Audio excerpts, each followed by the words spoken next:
Hey, good morning. I changed the music up. I don't know if that one worked. But hey, we got this one. Here we goes. Here goes strings. All right. Getting after it. Welcome back to Mornings in the Lab with Keith and Friends, a live morning show. Serving up real talk, motivating content, and entertaining conversations that'll jolt your daily morning motivation. Yes, true story. Today we're diving deep with Dr. Rachel Meyer, a sex-positive psychologist, as she reveals the truths and myths around monogamy. But yeah, we're just going to talk about Coldplay concert all day today. That's it. We're just going to talk about that the whole time. True story. Yeah, hey. We're going to share the 8 game-changing secrets that'll transform your everyday conversations. And if your marriage is feeling stuck, wow, we've got the sexy secret that could reignite your spark. You know what the secret is, guys? Just go have sex. Yeah, true story. Because here's what happens. Y'all just raise the kids grow up, kids leave the house. You're like, hey, who's my wife? I've been busy emptying the clip all by myself. Yeah, just like this, boom, boom, boom, boom. And you're like, oh. What am I gonna do now? The trick is, when everybody leaves the house, you gotta go back to having sex again. Yeah, that's a true story. And if you can't figure it out, you might want to bring the audio erotica to the stage. Yeah, we're talking audio erotica as well. But first, remember to like, subscribe. Yeah, just like it, subscribe it, and comment. Whether you want to comment positively or negatively, we take all the comments. Take them all. We take them all. Yeah, heads up, this is an R-rated show because Jimmy likes to swear. Who's Jimmy? Well, he's the professor. He's the producer. He's the guy behind the scenes pressing the buttons.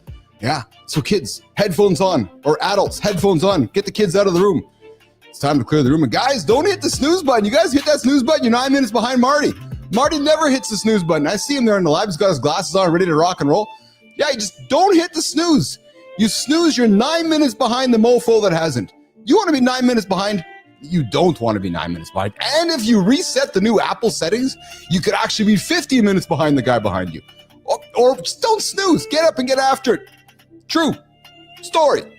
Started here right with Mornings in the Lab with Keith, John, Marty, and the entire gang here Monday to Friday. All right, Jimmy, let's kick it off with your weekend roundup. Grab the coffee, buckle up. It's time for the morning loop. Let's get it, Jimmy.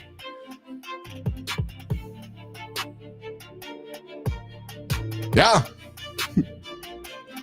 Jimmy, are we doing something or what? Bring in the folks. All right, guys, what's going on here today? What's up, Jimmy, guys? Folks you can bring on the screen, Jimmy. Dude, you got to get the buttons, man. Bring them up. Bring them in the lab. What's going on, Marty? How are you, pal? I'm doing good. How you doing, man? I'm awesome. Good morning, Holroyd. Good to see you there. Good morning, B-Drive. Good to see you there. Good morning, Johnny. Good to see you there. What is up? What's happening? Oh, I'm good. I'm jacked up. I'm ready to rock and roll. New week. I've been working hard behind the scenes on some really fun stuff that I'm excited to reveal in the coming days and moments. It's still just. Oh, I'm excited. I almost revealed it today, but I put my clothes on instead. What? What did he just say? Yeah, I'm not sure what he's talking about, Johnny. No. Did you guys not have your coffee this morning? He's having a crazy love affair with AI. Well, that's nothing new. I'm making good shit, man. I'm just swimming ahead of the sharks, Marty. I'm swimming ahead of the sharks. What's the name of the creature you sent me yesterday? Oh, that's John AI. That's him. Oh, was that John AI, the picture with the cigar? Yeah. Well, I brought him to life. Yeah, I brought him to life. I saw it on YouTube when I was scrolling. That's it. Yeah, John AI there talking, bringing everybody in. We're inviting everybody to join the big conversation. Jimmy, throw the phone number up, 431-300-3005. The only live morning show hotline in all of the world. You can call right now. We're pretending it's actually 1995 right now. Yeah, true story. 431-300-3005. This is the phone number Rachel grew up calling. She's like, hey, I know there's a phone number I can call FM radio shows. This is the one, 431-300-3005. And if you're going to be jonesing when Colbert gets taken off the air in a year from now, you can come join our show. Yep, that's true as well. Yeah, you can come join. 431-300-3005. Morning to the Lab. I was telling Jimmy before the show started, I have somebody texting me on the line who wonders if we want to play. Hey, babe, she keeps saying. Hey, babe, she keeps saying. I'm like, who are you? What do you want to offer me a job? Or it's like, hey, babe, nah. Is it one of those, hey, babe? Is it one of those just trying to get you to speak up? Like, they're asking you some question that it seems like they know you. One of those type deals. Talking to me like she knows me, but I don't. It's just some foreign phone number. So, but because we have this number publicized around the planet and it's on our YouTube shorts, it's all over the place. People can just text or a voicemail, whatever. So it's actually kind of fun. Are you guys getting that? It's a crazy. I've saw it on. I saw it somewhere, but I've been getting this text. It looks like it's from the DMV, and they say if you don't pay if you don't pay the small fine, it's like, I don't know, $150. They're going to take your license away or something bullshit. And I guess this fucking text is making some fucking scam group millions and millions. Like an FBI warning came out. Dude, there are lots of those scammers out there. It's unbelievable. I know. Bears on me arms. What's going on, Bears on me arms? You got Keith, John, and Marty here on Mornings in the Lab. It might be a guy. Bears on me. Maybe it's actually you. Maybe it's actually you texting me, Bears on me. I'm thinking that it's actually Bears on me sending the text in. And if it is, I'm welcoming it. I'm liking it. And I'm loving it. And if you don't know what he's talking about, 431-300-3005, you can text. And I get the phone. You can actually phone me. If you phone me right now, I'll answer your call and bring it on to the show. Yeah, there's nobody screening the calls behind the scenes. I got a quick question about that, brother. So you keep inviting people to call. Yeah. How is it that random people are gonna make our vibe better? I keep wondering that. Well, you never know. There could be get some fucking slapdick on. They're just gonna waste our valuable time. Yeah, then I can hang up on them. And we can. I was gonna say you gotta be quick. You gotta be quick to the trigger, baby. Quick to the trigger. I'm super. Listen, dude. I'm 53, Johnny. I'm quick on the trigger, man. 4 seconds, 4 pumps. I'm done. 4 pump down. Nah, you just want us to accept that. We're not accepting that, buddy. No, hey, let's go around the loop. You wanted some validation, John.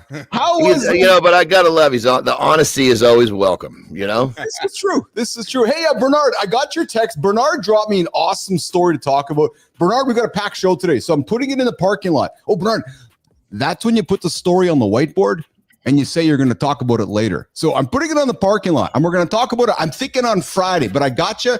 And listen, guys, if you got something you want to talk about, throw it at me. 431-300-3005, or bring it to my attention on the show here, and we'll talk about it during Free For All Friday coming up. So, Bernard, I'm not going to ignore it. I might not get to it today. We got a packed show, but we'll do it on Friday for sure. Let's go on the table. Johnny, how was your weekend loop, brother? What happened with you? It was, you know me. I don't really name these days. I just fucking keep kicking ass. Yeah. Oh, hey, the text line is phoning us right now. The text light? Yeah, let's see. What does that mean?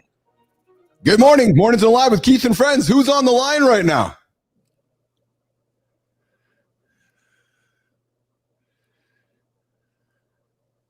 Who do we have here on the line right now? Why, hello, friends. Hello, who's this? Live viewers. This is Bear Some Arms from your live page. Bear Some Arms joining us on Mornings in the Lab with Keith and John. And Bear Some Arms, are you going to be fun with us today? Or are you going to be a jerk off today? Or are you going to be fun with us today? Where are you joining us from today, Bears on Arms? I'm joining y'all from Texas. I'm not trying to be a jerk or nothing like that. I wanted to see how y'all feel about firearms. How do we feel about firearms? Well, there are certainly firearms on the planet, and I know America has plenty of firearms out there. You guys like to have your firearms all over the place, that's for sure. I got guns that come with wherever I go. Johnny, but they're not registered, so I guess I might be able to get in trouble for these guns. I'm a fan of them. That's the best kind. That's all right, y'all. Well, I'm about to get out of here and go to work, but I just had to call. I saw the number and y'all were mentioning it so many times. So. Dude, you're awesome. Bears on Arms joining us on the call here today. Bears, I invite you to subscribe to the channel, like the channel, and stick around. We got a person, we're talking non-monogamy on the show here today with Dr. Rachel Meyer. So I invite you to tune the show up and tune into it. Nice. Bears on Arms joining us right here in the lab. And listen, dude, I'm really glad you phoned in. I invite you to subscribe to our community. This is the only morning show to help you get your day started. And I'm pleased that you're now part of our community, my friend. Say hi to John, say hi to Marty. Boys, say hi to Bears on Arms. I definitely will subscribe. Awesome. Yeah. Awesome. Have a kick-ass day, brother. Go get that shit. Go kill it, bro. All right. All right, brother. There you go. There you go. Bears on Arms took me up on it. 431-300-3005. There you go, Johnny. It worked. And that was good. That was a good positive vibe. You know, as I'm thinking our time is so valuable. Yes, you know? I know, boss. I know. As you guys all know, Johnny's my boss, so I got to make sure I'm making sure things are. It took me a little while, Marty. It took me a little while to get him to let go of addressing the negative shit because we were wasting time on negative. He's got that down, you know, so he's learning quick, isn't he? That's it. We're getting better, but I'm going to say as the show grows, we are going to get some bullshit on the phone. Oh, 100%. On my live show, I get bullshit all the time. It's crazy. Yeah, man. And click. It's just a click. That's all it is. That's right. And we got Bears on Arms. Johnny is a fucking animal. This is actually true. Hey, guys, today we're going to uncover a subtle, surprising secret that completely transform your connection and intimacy in your relationship. And trust me, guys, coming up, it's something your partner might thank you for later. Yeah, you're not going to want to miss this one coming up. And later, guys, listen, we got Dr. Rachel Meyer coming up here. She is Confessions of a Sex-Positive Psychologist, the truth about non-monogamy. Guys, she's going to be here to break more rules than a toddler at an unsupervised birthday party. Yep, true story. Except instead of crayons on the walls, we're going to talk about more rules than a toddler. Yeah, except instead of coloring outside the lines of traditional relationships, we're going to talk about how we can turn jealousy into joy, boys, or how commitment doesn't mean confinement. Something like that. We're going to get into that conversation with Dr. Rachel Meyer. Marty, how was your weekend, Luke, brother? It was pretty good, man. A lot of birthdays. Yeah, clients, birthday party. Then a couple clients, they didn't show up the session today. I didn't expect them to come. There you go. So how much cake did you crush? I actually didn't have any cake. No? I actually did not have any birthday cake, believe it or not. I ate some food though. You know, I had all the fried fish and mac and cheese and all that stuff though. Don't get it twisted, man. You know, I got to quit. This is kind of a weird thing. So when we go to a birthday party, right, and you have cake, you say, "Did you have any birthday cake?" Yeah. Well, what other kind of fucking cake is going to be at a birthday party? Well, this is actually a very good point. And I had some. I mean, it's just the way that we talk. I'm not busting you up, Mark. I would be if I had cake at a birthday. I'd be the same thing. But I didn't have any birthday cake. What other kind of cake was there? I went to a birthday cake. Well, it's different flavors, man. Well, yeah. You know, but it's a birthday. It would all be birthday cake, wouldn't it? Yeah, but I think a lot of birthday cakes tend to be like vanilla, white frosting. You know. Well, I'm not busting you up. It's the way that we're programmed. You know what I mean? Birthday cake. I'm having some birthday cake. What the fuck? It's cake, man. It's cake. What did Keith ask me? Did he ask me if I had cake or did he ask you if I had birthday cake? Exactly my point. As I said, brother, I'm not busting you up. Get out of the firing line. This is just the way we talk. I'm just saying. Yeah, I want to know why is it that we said it or if I was answering Keith. I just wanted to know because I think we all say it. I think we all say it. We don't even fucking know it. You know, that's. I went to a birthday. Not that anybody cares, but I went to a birthday party this weekend too, and I had some birthday cake. Well, see, there we go.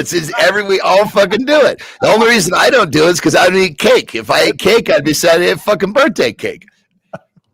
This guy, man. I like how you say cake, Johnny. Cake.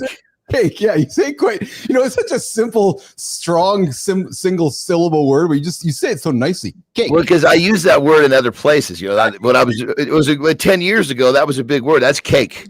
You know, cake is like it's easy. I got it. Come on, give me some cake. You know. Bears on Arms coming back with Christ is Lord, my friends, not the doctor, except you're talking Dr. Dre is what you're thinking, all right? Is that you're thinking about Bears on Me? All right, you're getting after it. It is 8:15, Mornings in the Lab with Keith, John, Marty, and our guest, Dr. Rachel Meyer, joining us in a second. Jimmy, I think we're going to go to the accountability check-in.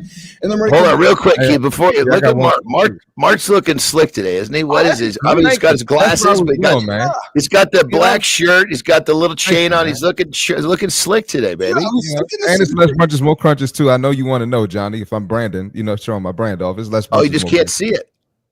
You can't hard. see it? Oh, that's fucking tight where you can barely see it. That's cool as hell. Yeah. I got a different camera view. I don't know if y'all noticed that. So I will say, I do want to pause and reflect with you, Mr. Andersen, for a moment on Mr. Marty, because it looks like he pulled up to the table today and he brought the crop chips, man. He's got the glasses on. His coif is nicely done. His face is looking sharp. He's got the nice shirt. Looks like he's all jacked up. Like Marty, you Dude, you look like you might be off the market. Actually, are you still that young lady in your pocket? Or I didn't see that one. I didn't see that one coming. I didn't know. You never know where Keith's going, man. No, I'm still talking to my lady friend. I love it. Marty's looking sharp here today. Chris McCarthy joining us from Fancies. What's going on, Chris? Love to have you. Always love to have you in the audience, Chris. Can we bring back money cakes? Ever have one of those when you were a kid? Money cakes. Oh, dude, that is I know this show likes to lean into some old generations, but look at that, bearing some arms. Just throw a little love at us. Look at that, baby. Come on, babe. Let's go. Holy smokes, man. The guy shows up, finds our show, and then he calls it, and then he drops money on the table. Yes, sir. Yeah. Talk about value. Bears on arms. You are awesome, brother. I appreciate you so much. You come back with us. All right, Jimmy, let's go to the real quick. Johnny, yeah. you know what zebra cakes are, Johnny? No idea. I mean, if I had to guess, man. It looks like a cake with zebra stripes is what I had to guess. It's good too. It's good. It's a fat boy snack. I thought you knew what it was, man. Fat boy snack. Yeah. Well, they must not have had that back when I was fucking snacking on cakes, you know. Yeah, man. All right, my bad, Keith. Fat Boy Snacks for John Andersen. Fat Boy Snacks. A brand new line of products. For the Big Mac. Only in the Morning Dot store. Fat Boy Snacks. For all you fat boys, brought to you by John Andersen and Christopher Martin. Hey, Connor Webb, I see you there in the comments. I appreciate you joining the show here today. What is going on? We don't want to be dropping that kind of language there in the show here, Connor. That's not very kind of you. So if you keep dropping that kind of language, you might have to just drop you out of the show. But hey, welcome. Jimmy, we want to get that knob out of the show. But Jimmy, let's go to the accountability check-in. Let's get after it right now. No? Jimmy? Jimmy, are you sleeping on me, pal, or what? Yeah, we're just gonna. Producer Jimmy is. I think he's asleep at the wheel here for some reason. Jim, we got accountability checking coming up, or what? All right, let's keep it rolling here. Let's go to Rachel. Let's go to Dr. Rachel Meyer, Jimmy. Let's get after it. Let's keep it going, buddy. Dr. Rachel Meyer coming up. Run the opener, Jimmy. What if the very thing you've been taught to fear in relationships is actually the key to deeper connection and personal growth? Most men struggle with feelings they're told they shouldn't have. Jealousy, insecurity, the fear that commitment means giving up who they really are. Society tells us these emotions make us weak, but what if that's completely backwards? Clinical research shows that the most fulfilling relationships aren't built on avoiding difficult emotions, but on developing the courage to face them head on. When you stop running from the hard conversations and start embracing radical honesty about what you actually want, everything changes. Today, choose courage over conformity. Your authentic self is waiting. For the Stanford-trained licensed clinical psychologist, certified sexuality coach, and the founder and CEO of the Defy Relationship Conformity Coaching.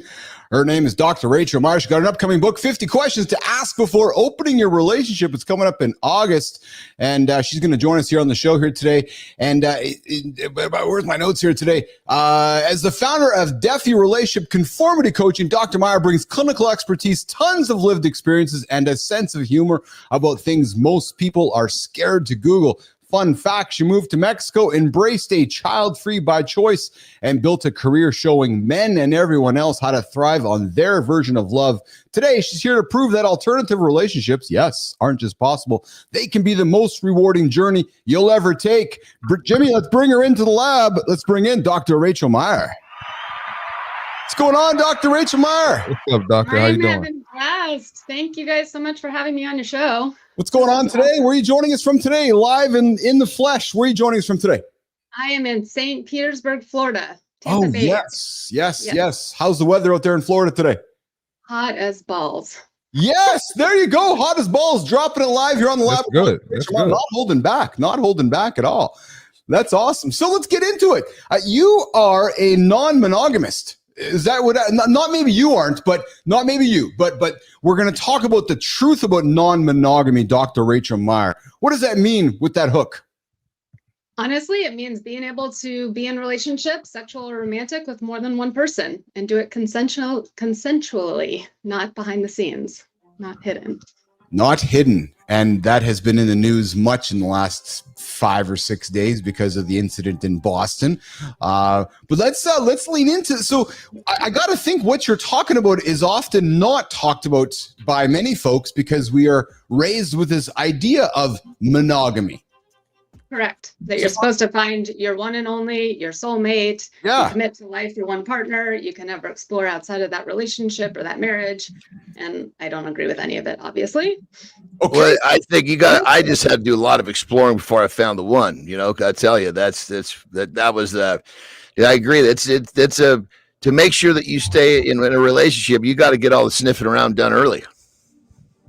Alternatively, I didn't sniff around much at all. I committed to one person, a male, for a long time. And as a bisexual woman, I was like, well, what the fuck? Where am I going to get my other one person? Yeah. It's going to turn. So how did you realize? Let's get right into it, Doctor. So what was that moment where you're like, oh, this is not working for me? We got together when we were 18. Not a lot of exploration, but definitely that couple that fantasized about threesomes, watched threesomes porn. It just never seemed like it was something that you could actually implement in real life. And I ended up at a strip club on Halloween. I don't remember what year, sometime way long ago. And someone handed me a card that said Cassidy.com. And I had no idea what that was, but of course, I Googled it. And it turned out to be a swingers lifestyle dating site where you could find events and match with other couples or people looking to explore non-monogamy. And we just ended up down this path for really the last 15 years. Interesting. So let's back it up a little bit. So Dr. Mars, I was doing my research for the show today, doing some reading, digging into some stuff. I noticed that there's one theme that pops up in nearly everything you post, and that word is courage. And you use that word almost as often as you use the word connection. And I got to be honest, it's like your entire approach is either subtly or perhaps provocatively or just in the wide open, showing people, Doctor, that it's not just about the structure of the relationships, but that it takes some bravery to live them out loud. I think it's actually really awesome that you picked up on that. And so much of what I do is really helping people just find that confidence within, because unless you believe it, unless you're able to defy, right, and go against the norm, so much of my life I was taught to follow the rigid guidelines, right? I was going to have 2.5 kids, a picket fence, a White House. This is the way it works. We're programmed with this shit, aren't we? Yeah, totally programmed. And then, but why? And if there's something else that's calling to you, you have to know that it's okay, as long as you're not hurting yourself or hurting anyone else, to follow that path that's going to work best for you. But if you don't believe it, trying to stand up to everyone who's going to tell you you're doing it wrong, or you should do it this way, or it should look some other way, you'll fail. And I don't think you'll find that authenticity or that connection that you're really striving for. Johnny? I got it. Yeah, I was going to ask, do you get any negativity for your choices, for your lifestyle? I'm sorry, say that one more time. Do you get any negativity for your lifestyle? All the time. Give you shit about it? Okay. Constantly. If you look at the comments on all of the reels or any of the posts, I mean, going to hell, absolutely beat up over and over. Yeah. But I really don't give a fuck, to be honest. Yeah. Well, this it sounds like it's an outlet, you know, because like, perfect example, we're programmed to do a certain thing, right? I was lucky enough that my oldest brother, who's 12 years older than me, so he's almost like an uncle. When he spoke, it was like he was Superman to me. He just said, look, he said, you got to, I'm going to be, excuse my language, he said, look, you got to go get the fucking out of your system. Because if you settle down too soon and you haven't done this, you're going to have big troubles. And so, you know, for me, when I did try to have a relationship too early, I wasn't faithful. It wasn't until later in life when I had, smelled all the roses, so to speak, that I was actually happy with one person. And for someone that gets married too soon, do you wreck the marriage, or do you try to do something like you're doing? That's a great, fork in the road, if you will. Right. And I think if people would have more conversations and realize that I can still be absolutely committed to you as a a long-term partner or someone who I want to commit to in a marriage, or even see you as my soulmate. And there can be more than one soulmate. There can be more than one connection. You can have added value in your life without taking away from another. But so many people are afraid to either bring up that conversation because of the fear of jealousy or judgment or something else. But if we would all just sit down, and that's ultimately what I did with my husband, Aaron, I just said, I'm craving something more. I'd like to explore this. How do you feel about it? And we talked for weeks before we actually went to the first lifestyle club, but at least we were talking about it. Well, don't you think that the person that's going to bring that conversation up has got to have a confidence in themselves and actually truly knowing who they are and what they want? You know, that's if you have that confidence, I can see that would be a conversation you could have. If you didn't, and if you didn't know who you were, I could see how people would run from that. It would, talk about that a little bit. Yeah, definitely the confidence in exploring who you are, understanding that that's always evolving and changing. And I think having a supportive partner or people in your life who are also open to dialogue and understanding that we can have different opinions or different perspectives. And even if I want something that would have been different from Aaron or someone else in my life, can we stay grounded? Can we have that conversation with respect, with courtesy? And then if you're in partnership, is there a way forward that could work for both of us, but not losing autonomy or individuality on either side?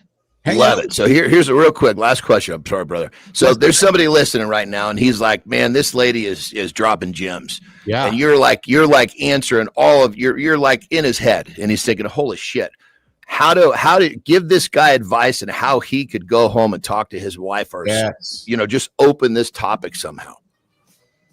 I always say just start from a place of vulnerability and I feel statements and what's coming up for me, and saying something around the fact. So let's say he's in a partnership that he's obviously very committed to and in love with this person, to be able to say, I want to bring up something that's really scary for me. I have a lot of fears around what you're going to think about me, how you're going to feel, if this is going to impact our relationship, sort of already preemptively addressing some of the concerns, some of the backlash, some of the fears that he may have. And would it be okay with you if we just talk openly? Talking, we say discussing is not deciding. Can we just put something on the table? There we go. That's good. That's real good. Because that keeps the conversation away from being a threat of a decision. Yeah. Totally. Right. And that comes from Martha Kawapi, by the way. She's in her book, Polyamory. She says that, and I think it's fabulous because so many times we'll bring up something with a partner, with someone else, and they think, oh, well, because you said it, you must want it. Now we got to do it. And that's not at all the case. Doctor, I got a curious question for you. So you are a clinical psychologist exploring non-monogamy and polyamory and so forth. Did you make this choice before you experienced your personal journey, or did your personal journey influence your professional journey? The personal journey influenced the professional journey. So I started off as a pretty generalist clinical psychologist, worked in a hospital, kids, trauma.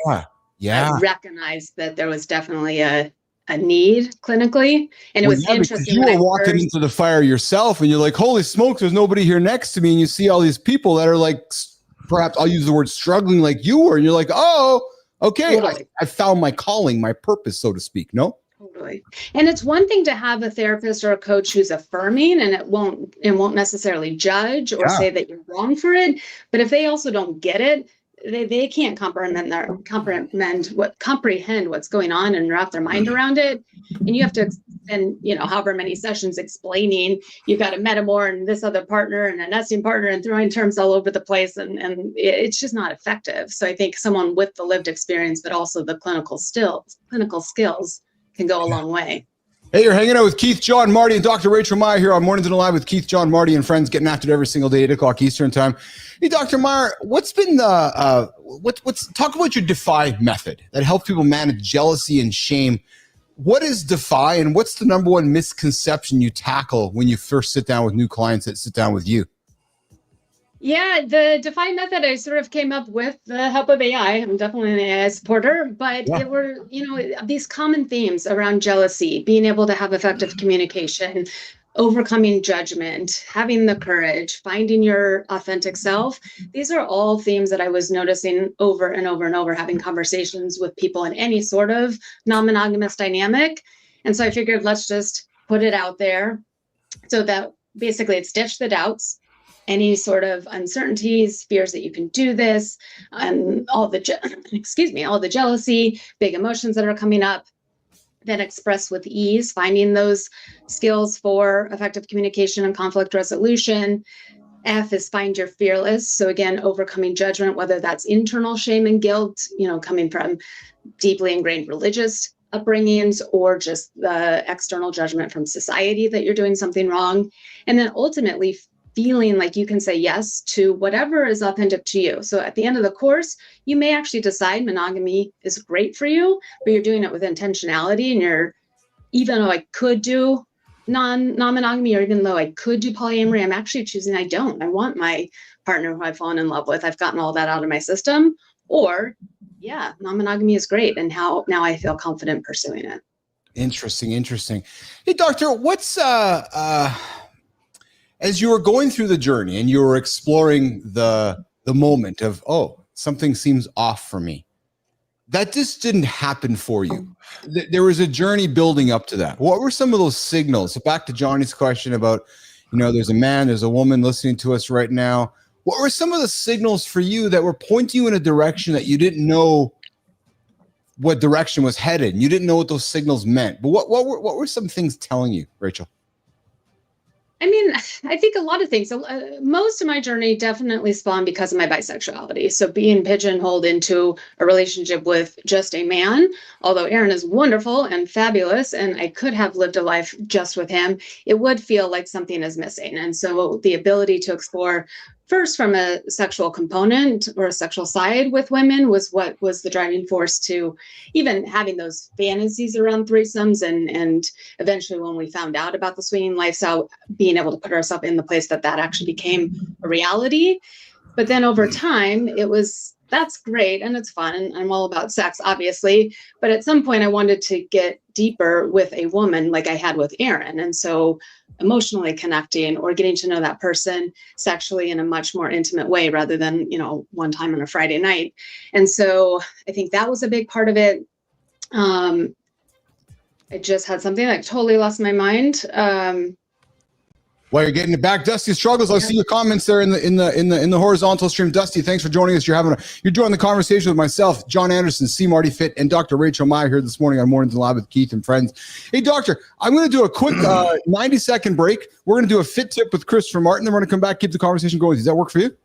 Awesome. Sounds great. Let's do that. All right, Marty, we're going to do a fit tip with you, brother, and then we're going to come back and keep our chat going with our wonderful guest this morning, Dr. Rachel Meyer. All right, do that.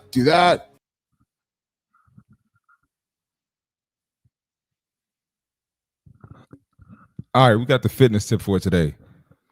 Excuses don't burn calories. So we've been down this road a million times. People will come up with anything to neglect their fitness. So yesterday I saw a video where a girl said she has a 4.0, so it's okay for her to wear 3X. Now listen, I'm excited that you got the 4.0. Great accomplishment. Congrats to you. And not everyone can do that. I didn't do that in school. But that's not going to take away the risk for heart disease. It's not going to take away the high blood pressure. It's not going to take away all of these things that your lack of fitness can lead to. So just because you're excelling in one area doesn't mean you can neglect the fitness, and vice versa. Just because you're excelling in fitness doesn't mean you can neglect other areas of your life. But the more you look for these excuses, the more you're going to find them. At the end of the day, the choice is up to you. You're either going to get it done, you're not going to get it done. And those little things you say in your head to make you believe that it's okay to neglect your fitness, it's not okay. So cut it out.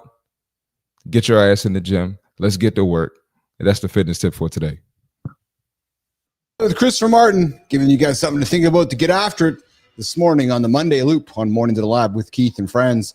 Dr. Rachel, if you could make one taboo topic today totally mainstream, what would it be and why?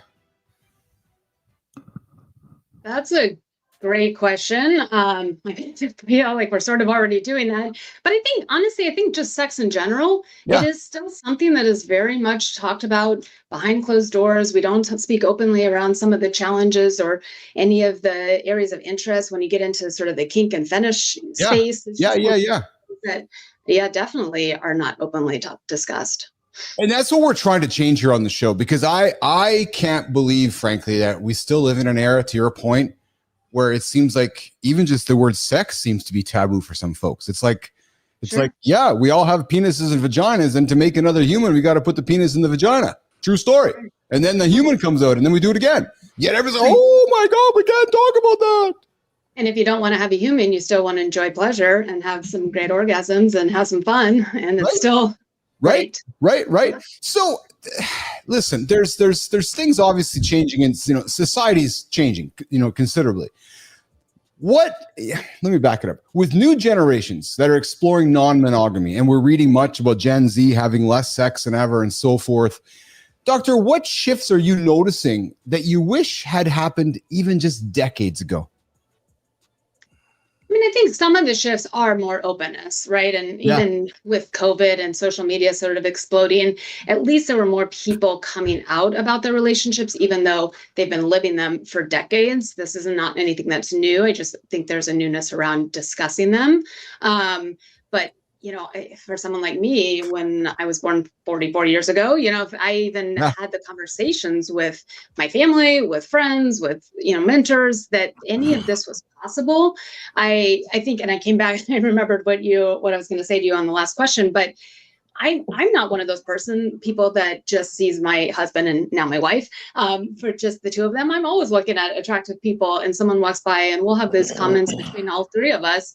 And to know that it's okay to value or to appreciate the human form, or to be able to have connections in multiple ways with more people doesn't detract from a connection that you have with someone else. I just don't think any of that was ingrained in me growing up.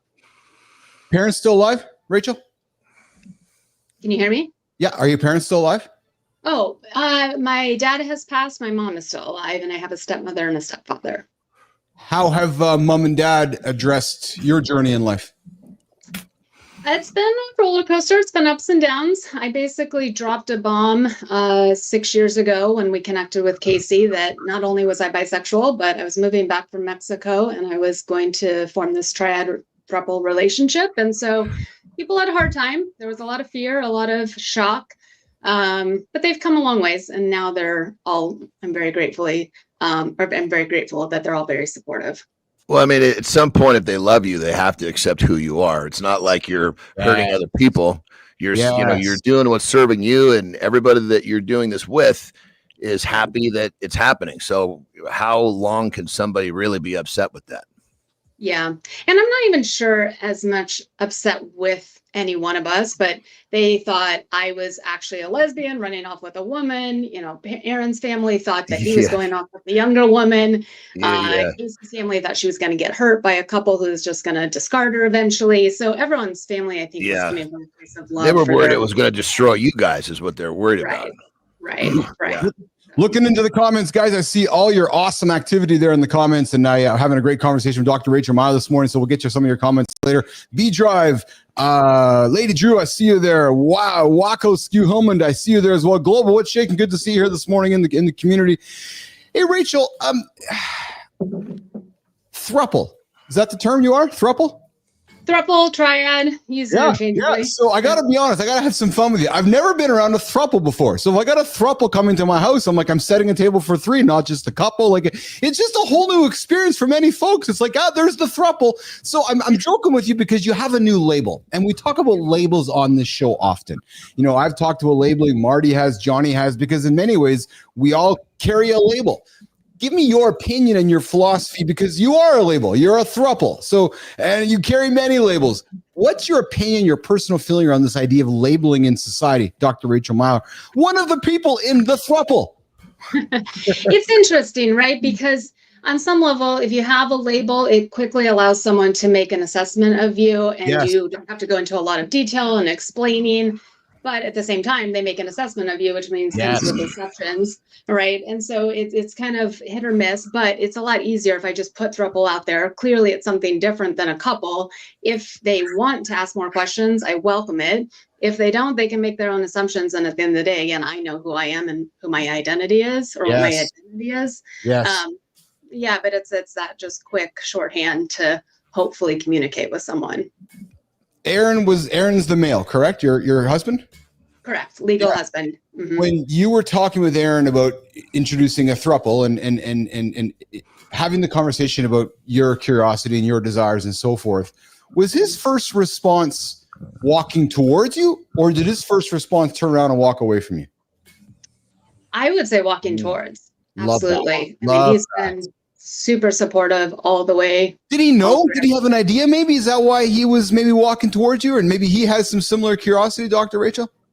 I think initially getting into the swinging lifestyle and exploring what we thought would just be these casual sexual experiences was definitely well, sure, of course I'm happy to be with more than one woman. Yeah. Kind of your typical male fantasy. We could get into that whole thing, but yeah. I mean, when I first approached him around this idea of true polyamory and building a relationship with another person, definitely not walking away. I do think that required a lot more conversation and what did that mean and what's the potential damage it could do to our relationship. We didn't want to in any way have that jeopardize what we built for 20 years. Did you guys put together some guidelines to kind of follow? So you felt like, okay, here's our guardrails, here's where we exist. Yeah. And even then, what we said early on has definitely evolved and changed, because at the end of the day, if we continue to view ourselves, the couple, the established couple, as better than or the priority, Casey can never eventually feel like she's part of the group equally or equitably. Yeah. Over time, we've really had to say at any given point, one of us might not want this anymore. And it doesn't mean it's just mine and Aaron's decision anymore. Oh, yeah. So it's scary, but it's also that comes with a lot of intention and ongoing conversation and open dialogue all the time. We talk about intention on this show often because intention, I suspect, is a scary word for many people, because when you're intentional, you need to essentially follow through with it. And when you follow through with it, you can have failure. Right. You're in a three-way relationship. Many folks can't even manage a couple. And what I mean by that is it's a tension of, I got to intentionally love my wife daily. Johnny's intentionally loving Terry and Marty's intentionally loving his girl daily. Dude, you got to intentionally love two people every single day. Like, talk about confusion. It's kind of true, because I make mistakes with one. I'm having two now. Fuck, man. You talk about adding stuff to your plate, Dr. Rachel Meyer. Like, shit, man. We pride ourselves in doing shit others won't do. Well, Johnny, I think we met somebody who might be topping us. She's like, fuck you all. I'm going to go get two that I'm going to intentionally love. Like, you are intentionally loving two humans every single day, and props to you for doing it. In a certain way, because we love lots of humans, but all different types of love. But that one, it requires a certain level of attention and dimension and everything else, Right. They're both very different. They're going to require totally different approaches. And at the same time, though, you have someone else to take that pressure off of you. So we're not always all three together, right? So at times when I just need a break or I escape, we have our dyad date nights every week. And so one night a week, one of us just gets to leave and do whatever we want on our own. So it is more, but it's also a way to, you don't have to be that one and only for your person. So I'm paid to ask the big questions, Doctor. Like I get paid so much money. All right, Keith. Hold on now, man. You don't ask nothing too crazy. You can ask anything. Y'all sleep. I'm just playing. I know. So is there like a big king bed for y'all to sleep in?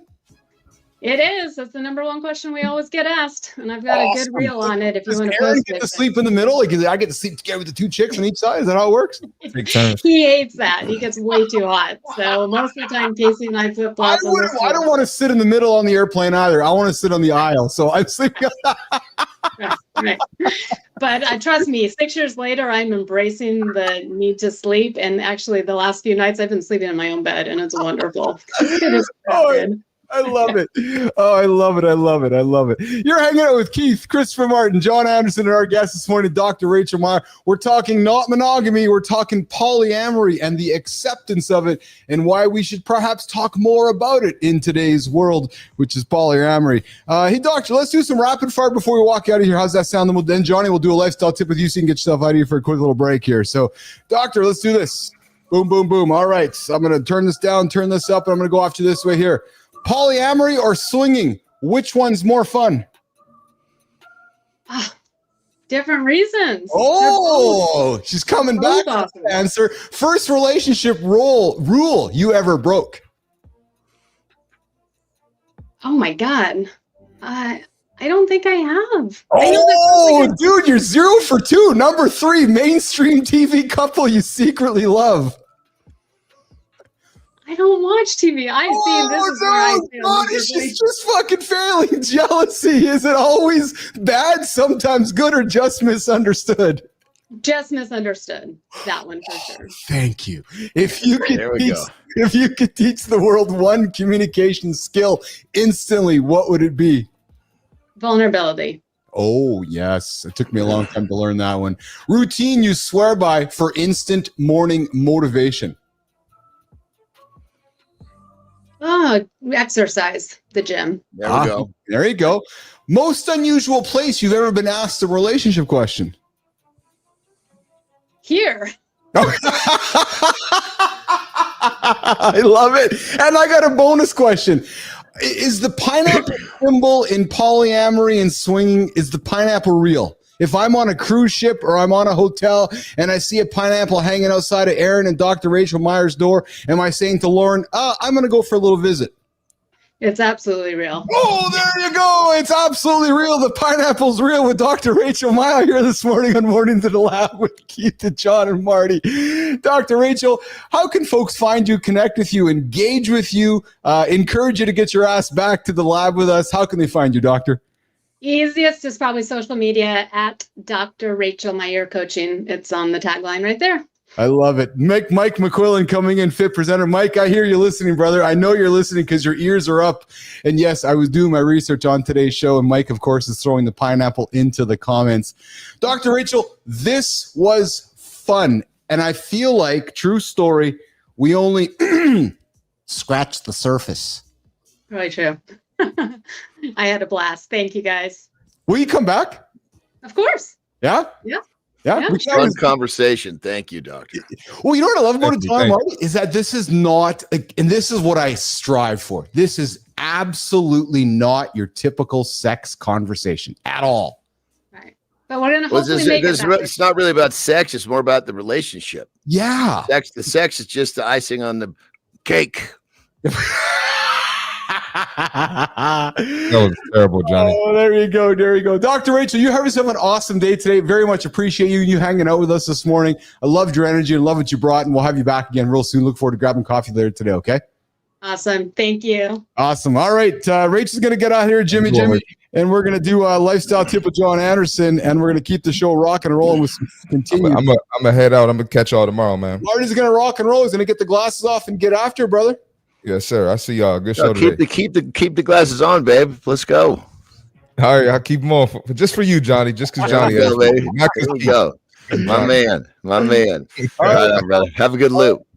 All right, y'all. Let's do it. Get him up there. Johnny, get the lifestyle tip. Let's go, brother.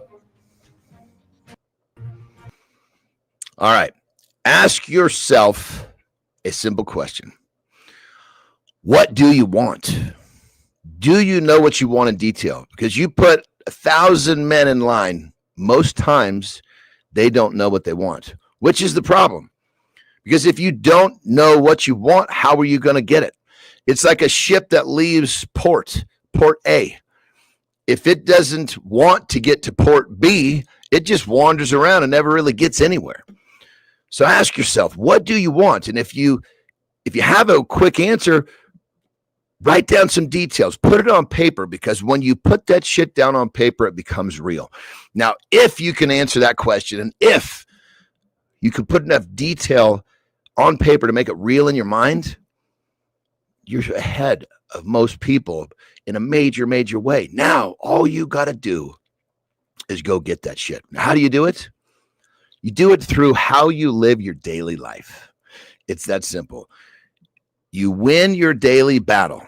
And if you win your daily battle, you will win the war of life. There are many battles inside of a war. So all you got to do is just keep winning every day. And if that day, your win for the day is getting you closer to what you want, it's not a question of if, it's a question of when. But the question you got to ask yourself right now is, do you know what you want? Rock and roll. What if the difference between men who command respect and those who struggle isn't intelligence, charisma, or even success, but something far simpler that most people never learn? Every day you're having conversations that could strengthen relationships, advance your career, or deepen connections, but instead, they're leaving you frustrated, misunderstood, or wondering why people don't really hear what you're saying. Scientists have discovered that communication effectiveness isn't a talent you're born with, it's a learnable skill set. Today, we're revealing 8 scientifically backed conversation secrets that successful men use to build deeper connections, reduce conflict, and create the relationships they actually want. Your next conversation could be the beginning of everything changing. Let's dive deep. Guys, communication isn't just about talking, it's about connecting. Yes, mastering these conversational secrets can dramatically transform your relationships, as we were learning earlier today with Dr. Rachel Meyer, helping you build trust, reduce conflict, and achieve clarity both at work and at home. Research consistently shows that active listening significantly reduces misunderstanding and builds trust. Clarity and concise communication improves comprehension by 40%. Nonverbal cues actually communicate more than our words do, and emotional intelligence has become a key predictor of professional success, outranking IQ. We're going to get into a conversation, guys, around the 8 secrets to better conversations. My goal with this, when I put it on the table today, was to give something for you guys to leave our conversation, to go throughout your day, whether it's with your kids, your wife, your husband, your work colleagues, to help you get through the day and become a better conversationalist. As y'all know, Keith and Johnny talk daily here on the show, and I'd like to think that we've become, I'm not sure about experts, but certainly active at having conversations, and thought we can put some stuff on the table for us all. But before we get there, dude, I loved that chat with Dr. Rachel Meyer. Yeah, I think it was a little different than most people were going to think, you know. Yes. Even though she was a doctor, you know, a lot of times when people think non-monogamy, they think the sexual part of it, which of course that's an element, but it's, you know, one of many elements, if you will. No, but it's everything around that, right? It's like I really sincerely meant, like, I felt like we were scratching the surface and want to have her back, because it's like, Johnny, sex is like the least important part of it all, right? And what I mean by the sex is like the intercourse part of it. Like, I'm talking like everything that goes before that, sleeping together in the same bed, you know, hanging out in the house, feelings, communicating, walking up to you and saying, "Hey, Johnny, I got some feelings that I want to explore outside of our relationship." Dude, there's a lot of layers to that, man. Well, I mean, I would guarantee, you know, and Terry's actually said this to me a long time ago. I don't remember how long ago, but she was like, you know, look, you know, I want to be with you. So if you feel like you need something else, tell me. I would rather explore this with you. Yes. Rather than have it destroy us. Yes. You know? And credit to Lauren. Lauren's been the same way with me. She's like, I want to be with you, and I want to be with you. I have no desire. I have zero, very clear, zero desire to go and explore a throuple or polyamory, or I'm curious to learn about it because I'm a curious human. But I'm very happy in my monogamous relationship. However, and I have zero judgment. I have zero judgment at all. And I know 100%. Different strokes, different folks, you know, for sure. Yeah. I mean, that's another thing, you know, when it comes to, I mean, I am, you know, a lot of guys are like, oh, you know, they get all bent out of shape if their partner has had a past. Well, I'm like, no, if my partner hasn't had a past, that's more concerning to me than if she has, because she needs to have her questions answered just like I had mine answered for us to be okay together. Yes. You know, and I think that's part of an issue with, you know, these dudes want to find some girl who's had very little sexual history. Well, it's just a matter of time before she wants to know what's out there too. Well, and I know I was being somewhat humorous on, you know, fuck, man, it's hard enough work to put a lot of intention into one human being to have a strong relationship, never mind being intentional with two. And I'm being serious, right? Which is okay. Yeah. Like, because I know you love your Terry time. Imagine saying to me, okay, Keith, I now have to have Terry time and Keith time. I'm just saying, right? Now all of a sudden it's like, oh my God. And it's again, different strokes, different folks, but I thought it was great. And I would love to have her back. I loved how vulnerable she was, loved how frank she was. I loved how real she was, didn't hold anything back. And I just thought, really here's an interesting spin. I don't know, just making conversation, right? Yeah. So you and I immediately, and I thought the same thing. You'd holy shit, twice the responsibility. Yes. But what if, because there's two people, now it actually becomes, it's rather than 50-50, it's like thirds. You know what I mean? Because now somebody's getting 66, so they got more than the 50 they had to begin with. So you're getting more time back. So to a certain extent, that's the question. Is it really harder, or is it actually make it a little easier? I mean, I posed the question because I would imagine for most couples, this dynamic would be really fucking hard. Whoa. But I would imagine if you did it right, it could probably be a little bit, I could see how it might be easier, you could say. No question about it. No question about it. Hey guys, you want a way to start your day with kindness? Well, you want to start with Matthew Roof. Kindness Rising, 7:30 Eastern time. He gets up and gets after right here on the channel. Kindness conversation to help you get your day out of bed. Positive start, kind conversation. Matthew Roof, Kindness Rising, 7:30 Eastern time. And Bernard, I agree. She was great. We're going to have her back. And Global comes in and says monogamy is the main issue for relationships. And your comment there, Global, I think is true. Monogamy is the main quote unquote issue. Right, where there's so much tied to that whole concept. So we're gonna have Rachel back. She was great, and would love to do some work with her as well. But hey, guys, let's dig into the 8 secrets of better conversations. Again, want to give you guys stuff to take away from the show, and I thought Johnny was asking some great stuff with Rachel there, which is if you guys are in a situation, how do you approach your partner with it? Let's get into it. John, the 8 secrets of better conversation. First of all, active listening. Again, a no-brainer, but it's hard to do. Oh my God, dude. Yeah. One of my buddies is a neighbor here at the lake house. Really cool cat. And he'll be the first one to tell you. He's like, fuck, he goes, I'm listening to you, but my mind is trying to figure out what I'm going to say next, But the fact that he knows that is really fucking cool. I mean, my mind will do that to me too. Years ago, I swear to God, and I got it from my blood dad. I swear to God, you'd have a conversation with him, and he might ask you a question. He'll change the fucking subject before you actually finish your answer. You know what I mean?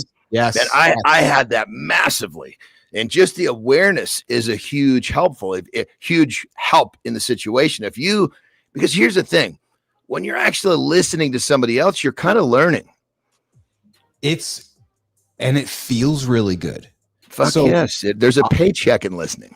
I don't mind when somebody calls me out on it because it actually, and so I'm going to invite somebody when they hear me next. Don't take it as a negative when somebody calls you out on listening, because what Johnny just said, if you're encouraged to listen, you're going to learn. So if somebody says, hey, Keith, you're not really paying attention to me. Like, you're right. Thank you for calling me out on that, because I'm not learning right now and I want to learn. Right. So there's power in listening, and there's power in being called out on something so simple, because what you're also doing is you're creating a really wonderful connection with the other human being. Right. Mm-hmm. So, and there's an interest level, like even on the show, I find myself like, and I've said it before, if someone is basically really got my interest, I'm much fucking more quiet than if I'm like, Jesus Christ, they've got to fucking liven this shit up. You know what I mean? Yes, absolutely. All right, number 2, guys, clarity and concisiveness, clearly and succinctly expressing your key points first. Guys, get to the point. I think sometimes we like to hear ourselves talk, and sometimes we like to think we're smart by adding a bunch of words. I go back to lawyer talk. Dude, that's so true, dude. That's so true. It is. I go back to lawyer talk.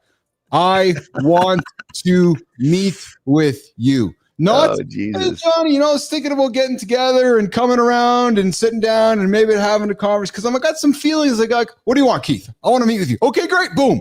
It's just fucking clear and concise and to the point. I don't got 5 minutes to hear your 4 fucking word sentence. The lawyers they're trained to put a word that doesn't mean something doesn't exist in their language, and it's really fucking cool. It is. I tell you, man, what we can learn from lawyer etiquette, positive nonverbal communication, use open gestures, maintain eye contact, and reflect positive body language. Another secret to betting conversation. Johnny, I got to bet when you're hanging out with Terry or anybody around you, because you're a great communicator, you use your body, your eye contact, but arm gestures. Talk about how it makes you feel when somebody reacts that way, and how you think you make others feel by that nonverbal communication. You know, that's because what's the thing? There's a percentage of our communications, our words, and it's much smaller than we think. Yes, it's nonverbal. Yes. A lot of times what'll happen with my communication, like with Terry, is like if let's just say I'm at my desk and I'm doing something, she comes up and asks me something, and I try to answer her, but I don't answer her fully, so to speak. Yes. You know? Yes. It's very different than if I was to, push pause on my desk, turn to her, do what I do. Absolutely. because it's like I'm there all the way, Yeah. And so it's like, it. yeah. And so people can tell if you're there or not, if you're just using your words. A lot of times, even the tones of your words will have something. That's another layer of communication. Yes. Global. That's why text is so confusing. Oh, you can lose context in text. You're absolutely right. And Global comes in, Johnny. This is a good one. Global comes in and says temporary pineapple tattoo stickers can be given out to friends to start conversations. Yes. Just put the tattoo on and say, "Oh, look, I got a tattoo on me. You want to talk about it?" I love that, Global. And here's the next one on our eight secrets to better conversations: emotional intelligence and empathy. And I've talked about this often as well. I struggled with this until I would say my late 30s. It wasn't until I went through my journey of life, my divorce, where I learned this idea of empathy and emotional intelligence. But this whole concept, Johnny, of understanding and managing your emotions and then empathizing with the person you're talking to. I sucked at that. That's a big thing for people. Yeah, I mean, there's no question. I think as you become, or for me, I should say, as I became more in touch with me and confident who I was, then I could just kind of speak how I felt rather than always worried about what that person is going to think about how I presented what I was saying or what I was saying. It's like, this is it. If you like it, perfect. If you don't, go over there. It's true. Yeah, absolutely. Guys, next one is be present, no multitasking. It's hard, especially with phones and we're being pulled in so many directions, but there's so much value when we stay fully focused on the conversation without distractions. Would be an obvious one, but obviously one that's very difficult for much of us. Ask for and offer feedback. Encourage mutual understanding through continuous feedback loops. I'm a big fan of always asking for feedback, and which obviously drives conversation as well, Johnny. Yeah. I mean, that's the thing with like one of the things that I learned with, I guess with Terry, when it comes down to, she wants me to feel like I'm more involved in the conversation. So, or am I hearing her? Am I really there? So when you're participating in a conversation and you're primarily asking questions about what's being spoken about, it's a really good way to show the other person I'm here, because you're asking for clarification rather than saying something, which, a lot of times a statement is received so much different than a question. Absolutely. And the next one, we got Kindness Rise. We got Matt coming in. The most important part of asking a question is listening to the answer. So obvious, yet so difficult. Matt, well said, brother. Choose the right communication channel. Match your method, in-person, phone, or email to your message. And I'd even argue, Johnny, to your person. So, for example, I have found that I'm communicating with my kids often through iMessage and FaceTime. And it's not that we don't talk, it's just a different way of communicating. And I'm meeting them where they are, right? So I think there's something to be, and I know you do as well. And I think sometimes we forget about that, which is, hey, no, hold on. We can meet our folks where they are. And if they're over there, they're in that digital space, go meet them in the digital space. Johnny. I mean, there's something really unique about how, like when I send all my ladies, my mom, wife, and my daughters a text every morning. There's just something about there's a it's not like a major form of communication, but it's like, I'm here, I'm here, I'm here, you know, and to be that rock, to be that pillar that never misses a day, you know, it's like there's some value to that other person to know that, hey, I took a few seconds to text you a heart. Exactly. Take that time, and you know, and if you know your audience is on the other side of that messaging platform, it's a great way to extend that olive branch. What real quick? What about this, dude? I see all the time where, like, sometimes when you're trying to get to know somebody, like a lot of times, if I'm, you know, getting to know somebody a little bit more, say training collaboration, right? Like I can think of a certain situation where we were texting back and forth, but never really had an in-depth text before because we were talking about, you know, videographers and where we're going to do this and blah, blah, blah. And so there was one of the texts came in, I sent a text and we were doing, you know, obviously acknowledgement. He hearted it. Right. But then went back and removed the heart and put a thumbs up. Right. So the next time I was doing that to him, I hearted it, which was to say, we're good. And now we heart instead of thumbs up. Oh, there you go. Because I think for him, he didn't know if that was a weird boundary, you know what I mean? Because he's a sweet dude. And I knew that he just needed that to be accepted, you know, but a lot of times, especially in the world of, you know, fucking big, strong, lifting heavy shit, you know, it's like, that's just not accepted very well. You know, it's interesting you say that. We're talking communication, we're talking conversation, 8 ways to have better conversation. The power of the acknowledging of a message, right? Whether it's the heart, whether it's the thumbs up, it's the emoji and the context of that. So it's interesting to hear you say that because to some folks, they take it different ways, right? Yeah. I mean, I think it comes down to, you know, people they're worried about what the other party's going to think about their choice of acknowledgement. Yeah. Yes. Good morning, John Jacob Jingleheimer Smith. Good to see you there. I love always seeing your name in the comments there. What a shaking, John. Hey, Jimmy, let's go to our next topic. I'll get you to queue it up for us, pal. Johnny, we've been having some conversation on 8 ways that we can increase our communication skills on today's show. We just wrapped up with Dr. Rachel Meyer. I found a good story. And I think you're going to have a giggle like I do as we go through this because of how obvious it is, but how often it happens to so many folks, and I'm suspecting in our demographic and age. Let me set the stage. We raise our kids. You wake up, the kids are not out of the house. And you're like, oh, we're empty nesters. It's a big fucking shift, man. Oh, who are you? Oh, are you Terry? Oh, hi, I'm John. Oh, we haven't. I'm just role playing. It's we haven't really been into it or had sex in a while. How do we do that? How do we reconnect? And I'm not saying you guys. No, hold on. But we know. Yeah, I'm just giggling because I know exactly what you're saying. That's the majority of people. I'm just giggling. I know.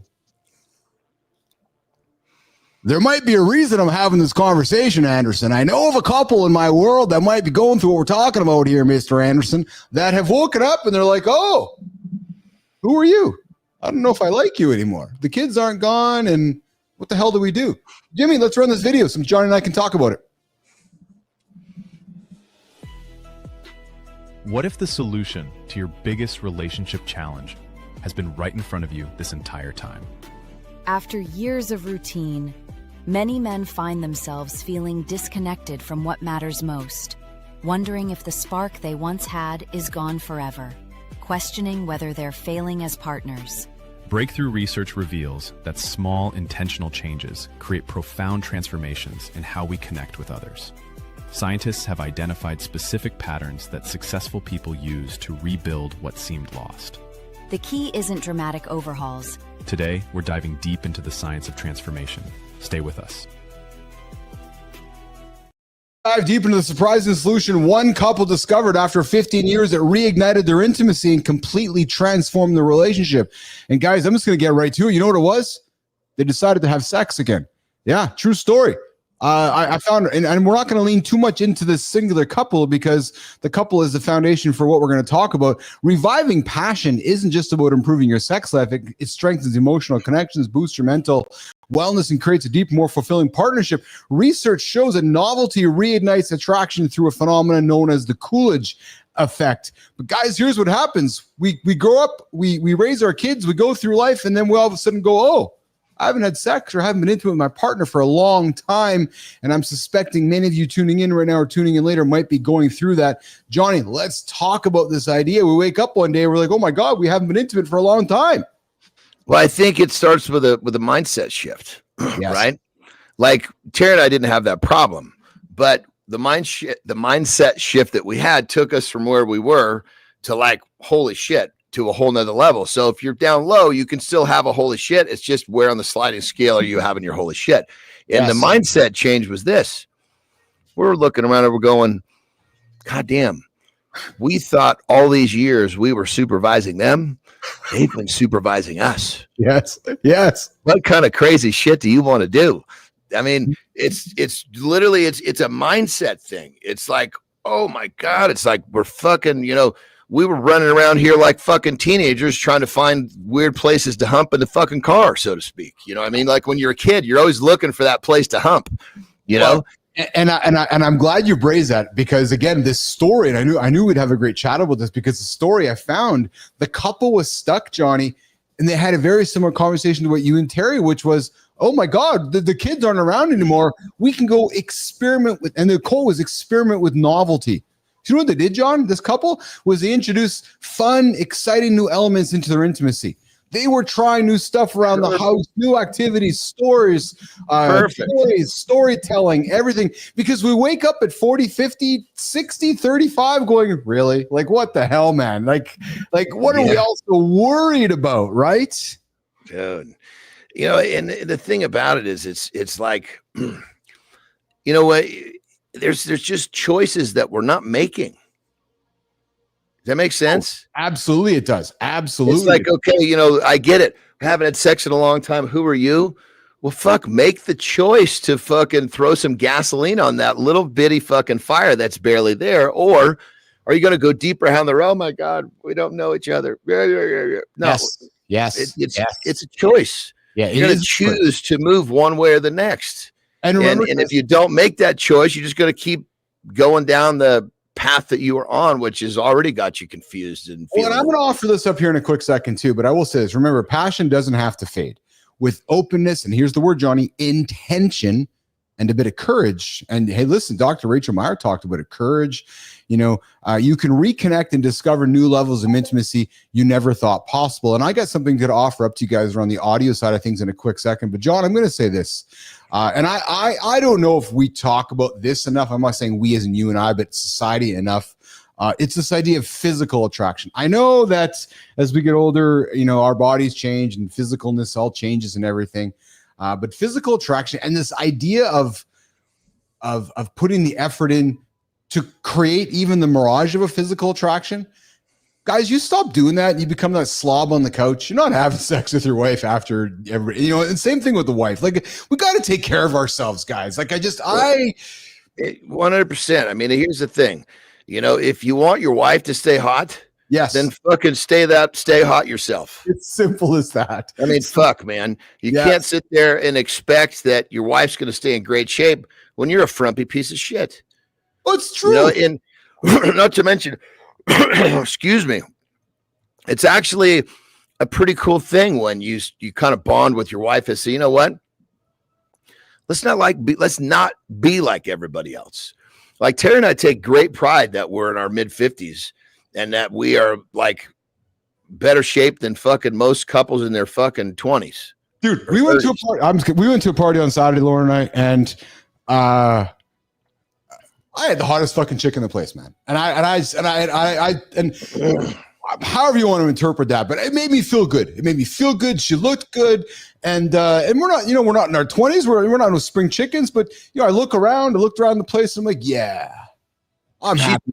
40s, correct? You're basically Lori's 10 40, years but older. she puts the work in. Like she's aging like a fine glass. No, she doesn't. She doesn't look like she's in her 40s. No, That's she my puts point. the work in, and she actually is a great story. We're going to talk about it later this week, but because often everybody's questioning, how do you look like that? How do you do that?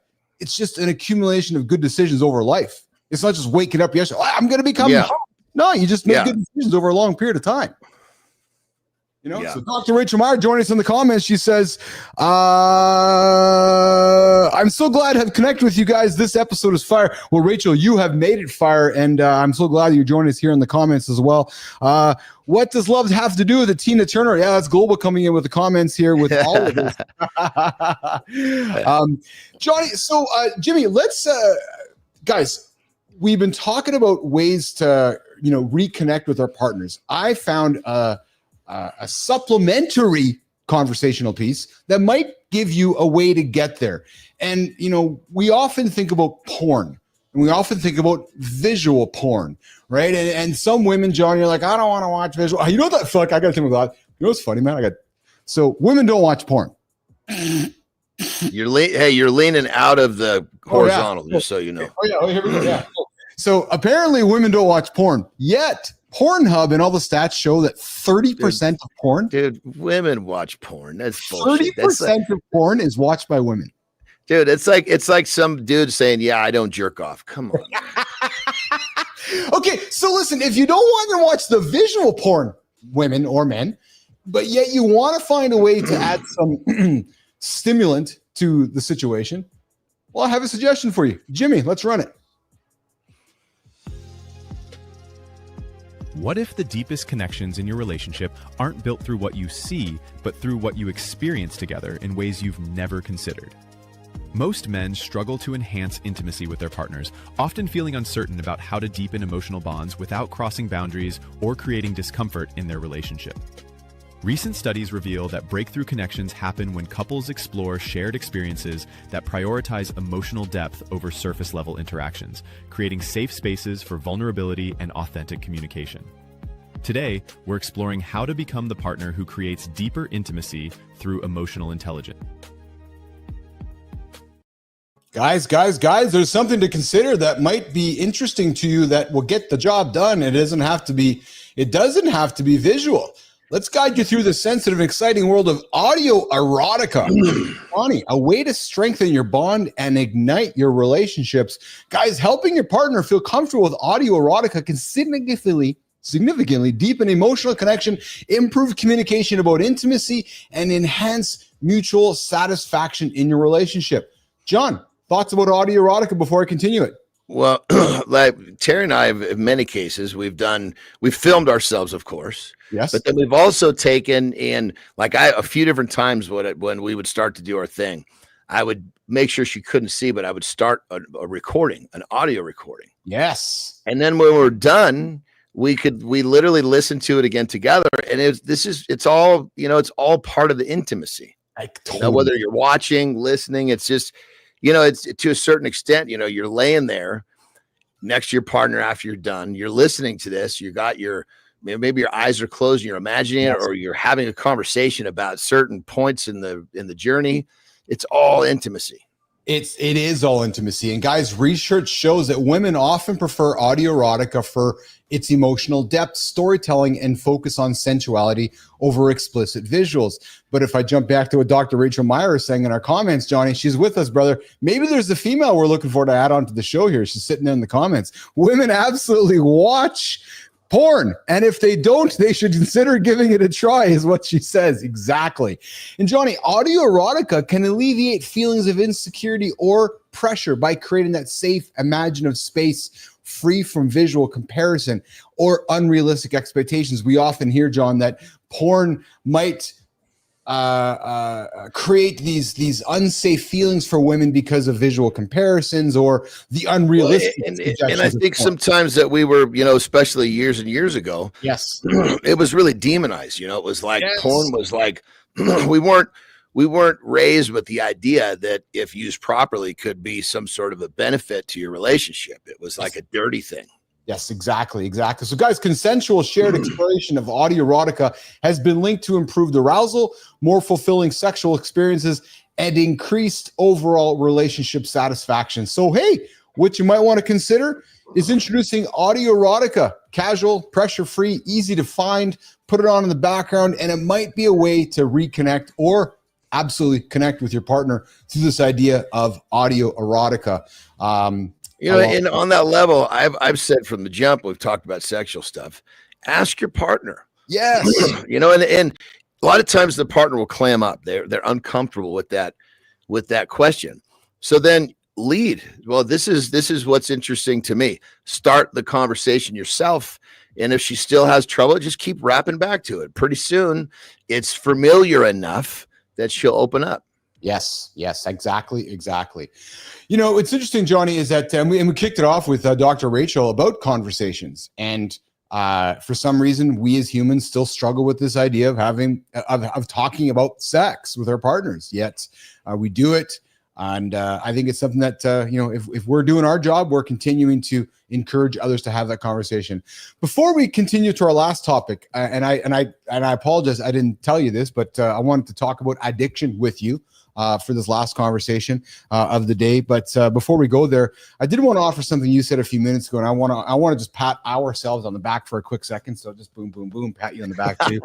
All you got to do is I can't reach back there. I know. So doing some research on the weekend, and actually, I think I dropped that link that I was cutting the grass, listening to some YouTube, and was learning. That was an interesting video. So I didn't finish the whole thing, but I could see right away where that was headed. But we were just talking here over the last few minutes, and what I loved about our conversation was that it leans into exactly what he was talking about. And here's what it is, guys. The world now is full of information. So let me back it up. If you're looking to start a YouTube channel into content creation, the idea of just sharing information that's readily available is not going to provide much value. What you want to do is add personal experience onto that.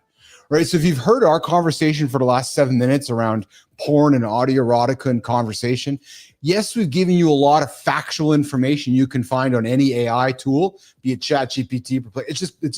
It's known information. But when John shares stories about him and Terry or me and Lauren, the personal relationships, that's what's making content stand out for the rest of the stuff. So I'm sharing with you guys right now, if you're out there on your content journey, personalize it. If you're not personalizing, you're not standing it out. And I'll tell you guys, it's and I'm just going to continue sharing, it's what's driving the success of the show.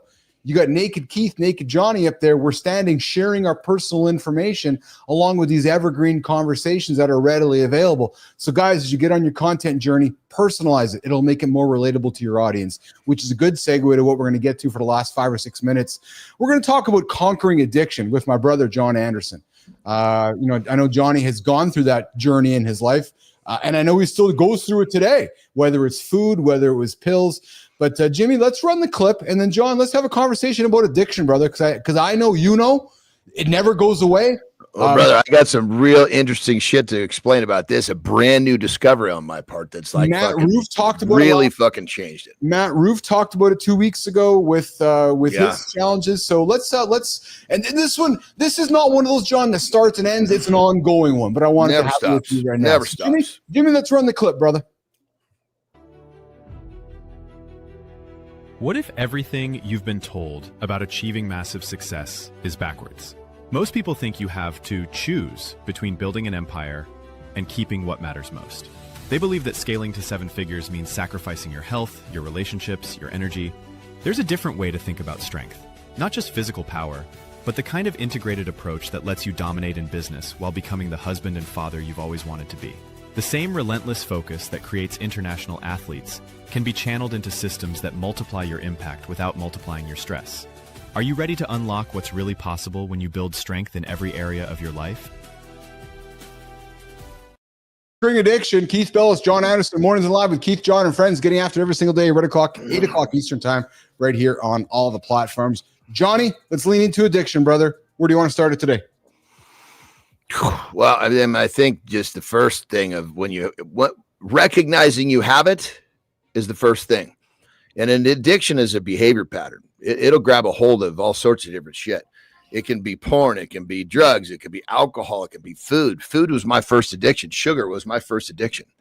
And, I went from food, I went to different types of drugs, I went to pills, and I've always luckily been addicted to the gym. I've always luckily been addicted to my success. Mhm. So I was really, and I'm a disciplined son of a bitch, which helped me break free from the bad ones. You know, like I had many, you know, I can't even think how many times I was like heavily hooked on pills, where if I wasn't taking these things, I was getting sick, you know. But so I think the first step is just to recognize you have it and realize it never goes away. You just learn to manage it. But on that level, dude, I'll make this quick.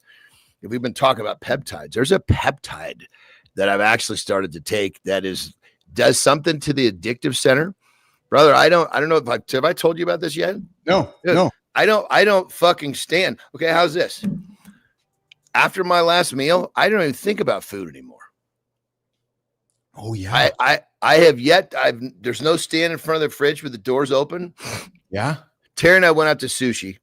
Normally, after we go out to dinner, I hum home and I will eat something before I go to bed. I won't be able to go to sleep if I don't eat something. I'm the same Well, way. dude, we came home and I didn't fucking eat.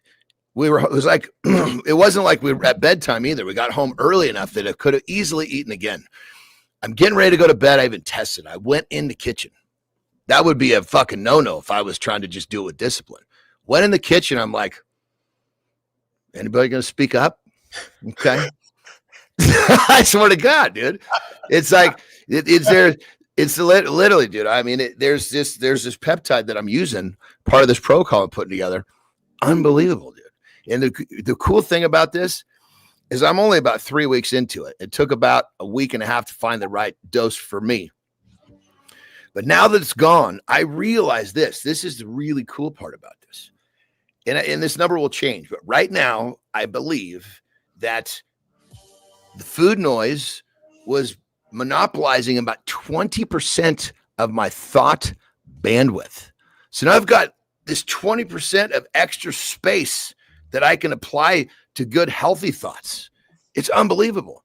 So it's not just that I'm not fucking eating anymore, like I'm not supposed to, but now I've got this extra energy and thoughts that I can put towards my life. It's like, I was telling Tara, I was like, you know, I just accepted that I would never have this.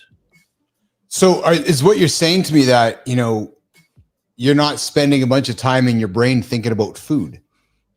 Well, yeah, when the food is over for the day, I'm okay. After my last meal until bed, I didn't realize that either. This is fucking crazy. I was never present in what I was doing because I was battling those fucking voices. Thinking about food, thinking about this, thinking about that. The food noise was fucking loud. And when you're battling the fucking food noise, what you're not doing is being present in whatever you're doing. Like 100%. People all the time, you know, I basically want to watch a movie with my wife and I'm laying on the couch and all I can think about is getting up and going to the cupboard. I get that all the time with my clients. Right. And well, we all do it. I do it too. I sit there, and I swear to God, it's like a fucking light switch. It's gone. Unbelievable. I mean, I'm still kind of in disbelief. I mean, I have some really cool shit with this, you know, as I create these protocols, like the one that I'm doing for my brain. I know for sure my reading has gotten better. Unbelievable. I'm reading more, and I'm even opening up the page and I remember what I read yesterday, which never happened, but we're not talking about it. We're talking about addiction. But what I'm getting at is that first off with addiction, you got to remind yourself, you got to manage it.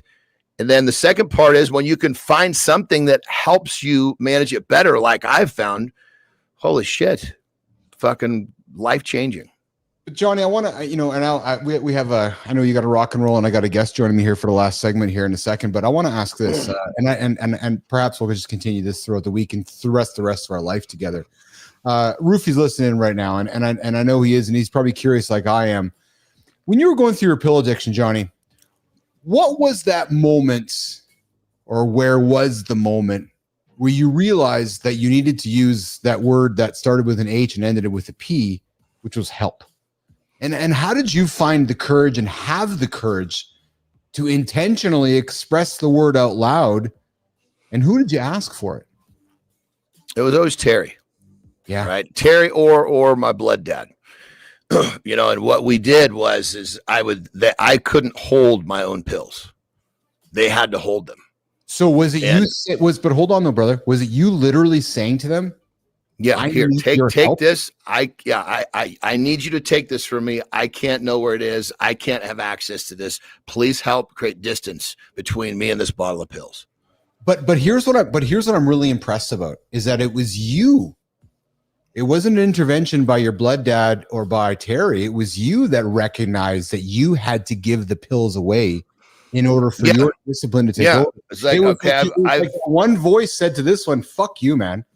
Yeah, 100%. I mean, it's like I fucked this up enough, you know. And there's a certain point where you got to say, okay, look, you're going to give yourself one more chance, and if this falters, you need to go you need to take a different action.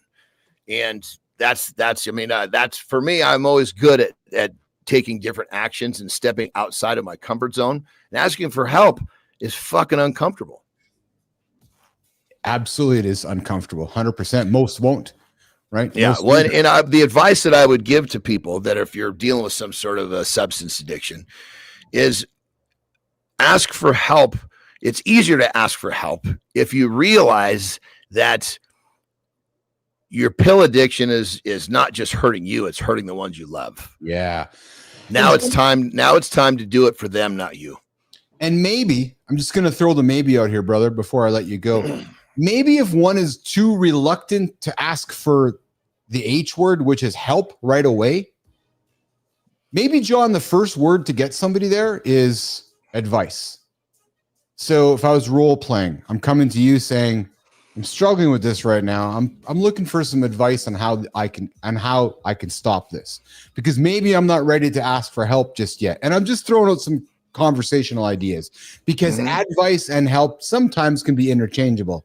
So I might say to you, Johnny, I know you've had your struggles. I'm looking for some advice, brother. You might say something like, well, hey, man, why don't you give your pills to Lauren? Or why don't you give your stuff to Lauren so she can control it? Because then if that doesn't work for me, I might come to you next and say, man, that's not working. I really need some help. Well, and on that level, because I've went through a lot of pill addictions, a lot of buddies obviously went through it too, but they saw me coming out they saw me getting through it, and they're like, fuck, how did you do it? Yes. And I'm like, look, if you're asking for help, I will help you. But when I tell you to do something, you have to do it. So if you're ready, perfect. If you're not, we'll just talk about it. And then at some point they'll come and say, okay, I need your help. And then I'll say, look, I'm happy to help you, but when we make a plan, you have to do it. Yeah. Exactly. Like one of my buddies, I said, all right, dude, his parents lived like 6 hours away. I said, you need to fucking go to your parents for 2 weeks, because you're not going to get these fucking things up there.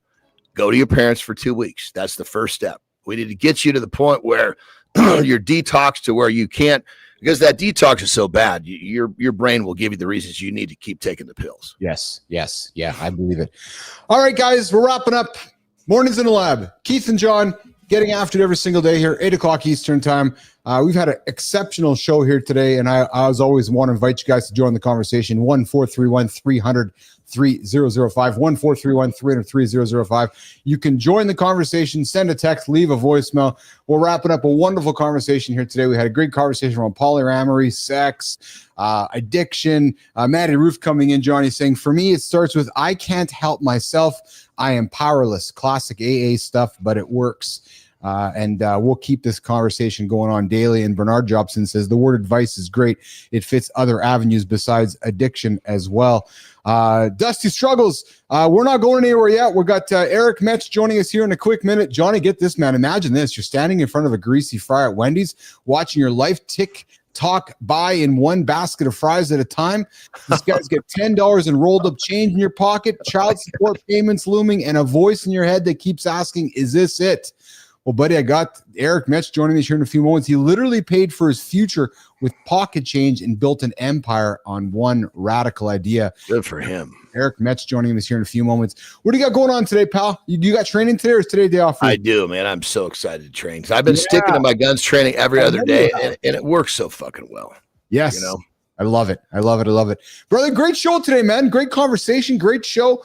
I might, you might get a text from me today. I might try to grab 5 minutes out of your world sometime today. I'm just kind of giddy about some things I'm working on that I want to share with you. So, yeah. Hey, just a quick heads up. My window of opportunity is today's really just got way too full. So like a little window in the middle of the day. If not, let's schedule a time for tomorrow. I'm much more open. I'm totally on the fly. So I'll even offer this to you. If you find a window, send me a text. Say, hey, brother, I'm free right now. And if it opens for me, I'll do it. But I'll throw it back to you. It's nothing urgent. I'm just giddy and excited. Just nerdy shit. I'm just a fucking child. And you know how children want to show their parents something. So I want to show my dad. That's it. Look what I did, Dad. You know. Exactly. Yes. All right, Eric. Oh, Eric Mech. Thanks, Jimmy. It's like mechanic, so pronounced Mech. Eric Mech. He's nodding off there in the back. All right, Andersen, you get your wonderful deep-cheeked ass out of here, and I'll see you tomorrow, pal. Have a great loop, my brother. All right, pal. All right, Johnny's gonna get out of here. I'm gonna reset Jimmy with Eric Mech, the mechanic. Yes. All right, Mornings in the Lab with Keith and John and friends, getting after it every single day, 8 o'clock Eastern time, right here on YouTube, LinkedIn, and X. This is a different kind of morning show you guys are not going to find anywhere else. I fucking guarantee it. I actually fucking guarantee it. I'm going to do a little rant here, Jimmy, because I'm excited about it. Listen, late night's dying. Unfortunately, you know, the fucking politics of the world are killing late night TV. You know, maybe Colbert is going off the air because of the lawsuit. Who knows? You know, Jon Stewart's going sideways because of it's just going sideways. The world's changing. But hey, we got a morning show rooted in late night conversations. We got a morning show rooted in what I grew up with. FM radio, Howard Stern, shock jock content, morning circus. But in 2025, we're talking polyamory. You know, back in the olden days, they would have been talking about monogamy going, holy fuck, they're having throuples? They were talking throuples on our show. About acceptance with throuples. We're talking about guys who are standing at deep fryers asking myself, is this it? And creating big companies and big lives out of it. So guys, if you're new to our channel, I invite you to subscribe to it. You are not going to find content, conversation, personalities, momentum that you're going to find on this show every single day. I fucking guarantee it. And I'll say this. I will say this with passion, and I'll take my glasses off. There is not one fucker that's going to bed every single day and living 24 hours of his life working on creating the next great morning show platform on the planet. It's happening here with me, John, and Marty, and Melissa, and Jimmy, and all of you. It's true. I've said this before. And I'll say it again. Right now, we're in the concert halls. When I started this thing a year ago, I was in the coffee clubs. We're in the concert hall now. Tomorrow, we're going to be in the arena. And all you motherfuckers that are all along with me right now, all of you guys in the community, we're all going to the stadium. Oh yeah, baby. We're going to be in the stadium. So I'm inviting you and I'm welcoming you and I'm encouraging you to stick around on this journey of Mornings in a Lab. We're just getting started. Oh, baby, we're just getting started. So you want to start your podcast, all you fucking podcasters, go start it.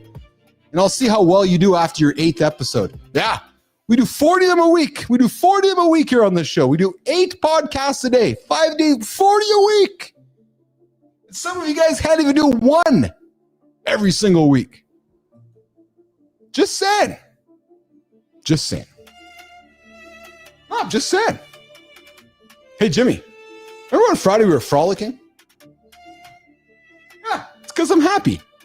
It's because I'm just gay and happy. Don't listen. I'm not using no slurs. Why can't we use the word? Listen, I was reading Gatsby on the weekend. You know they use that word quite often in that book. Yes, I can read. I was reading Gatsby and they were talking about being gay and happy, and I'm just gay and happy today. So if you guys have a problem with it, too fucking bad. Eric Mech coming up. Jimmy, let's run the opener for Eric Mech. Let's bring him in. Enough frolicking for Uncle Keith over here. Hee hee hee hee. What if the very thing you think you need permission for is actually the key to your freedom? Most successful people share one dangerous addiction that's keeping them small. You've climbed the ladder, hit the numbers, earned the respect, but something's missing. That nagging voice asking, "Is this it?" grows louder with each achievement, each promotion, each external validation you chase. Breakthrough leaders throughout history discovered that authentic impact comes not from seeking approval, but from aligning with something deeper. The most transformative moments happen when we stop asking, "Can I?" and start declaring, "I will." It's your permission to show up authentically in every area of life. Stop waiting for someone else to give you the green light. Your purpose is your permission. Yep, you got it, Roofy. You got it. Mornings in the Lab live from MSG coming up in 2027. True motherfucking story. Yes, sirree, baby. Meet Eric Mech, a guy who went from marinating chickens for minimum wage to mounting. Oh, that was my rap god impression there with Eminem. Yeah, true story. All right, Eric Mech, a guy who went from marinating chickens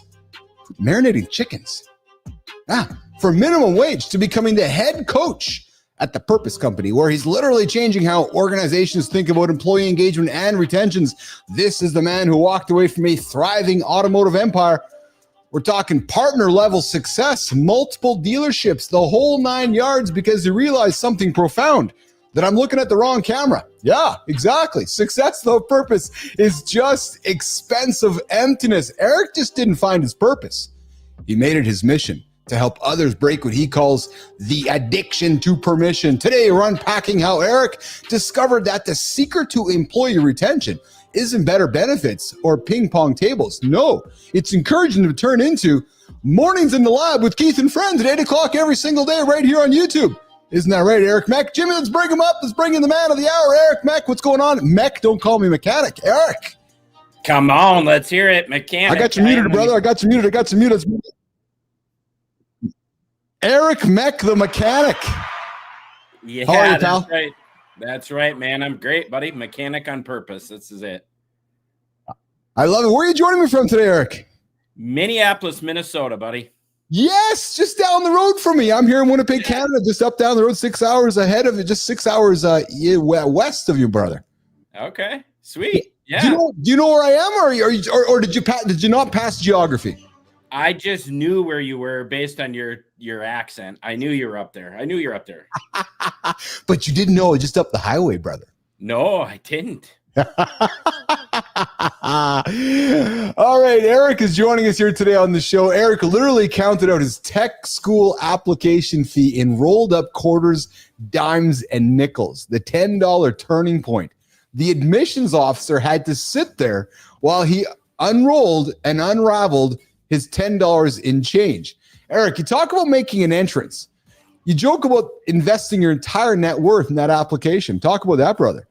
Yeah, man. I just, I was in the car business, right? I started off just as a regular old sales guy and just followed the dream of chasing the title and chasing the money. And I just stuck with it. You knew we had to stay loyal, just stay with it. It's going to get tough, but hang in there. The rewards are coming.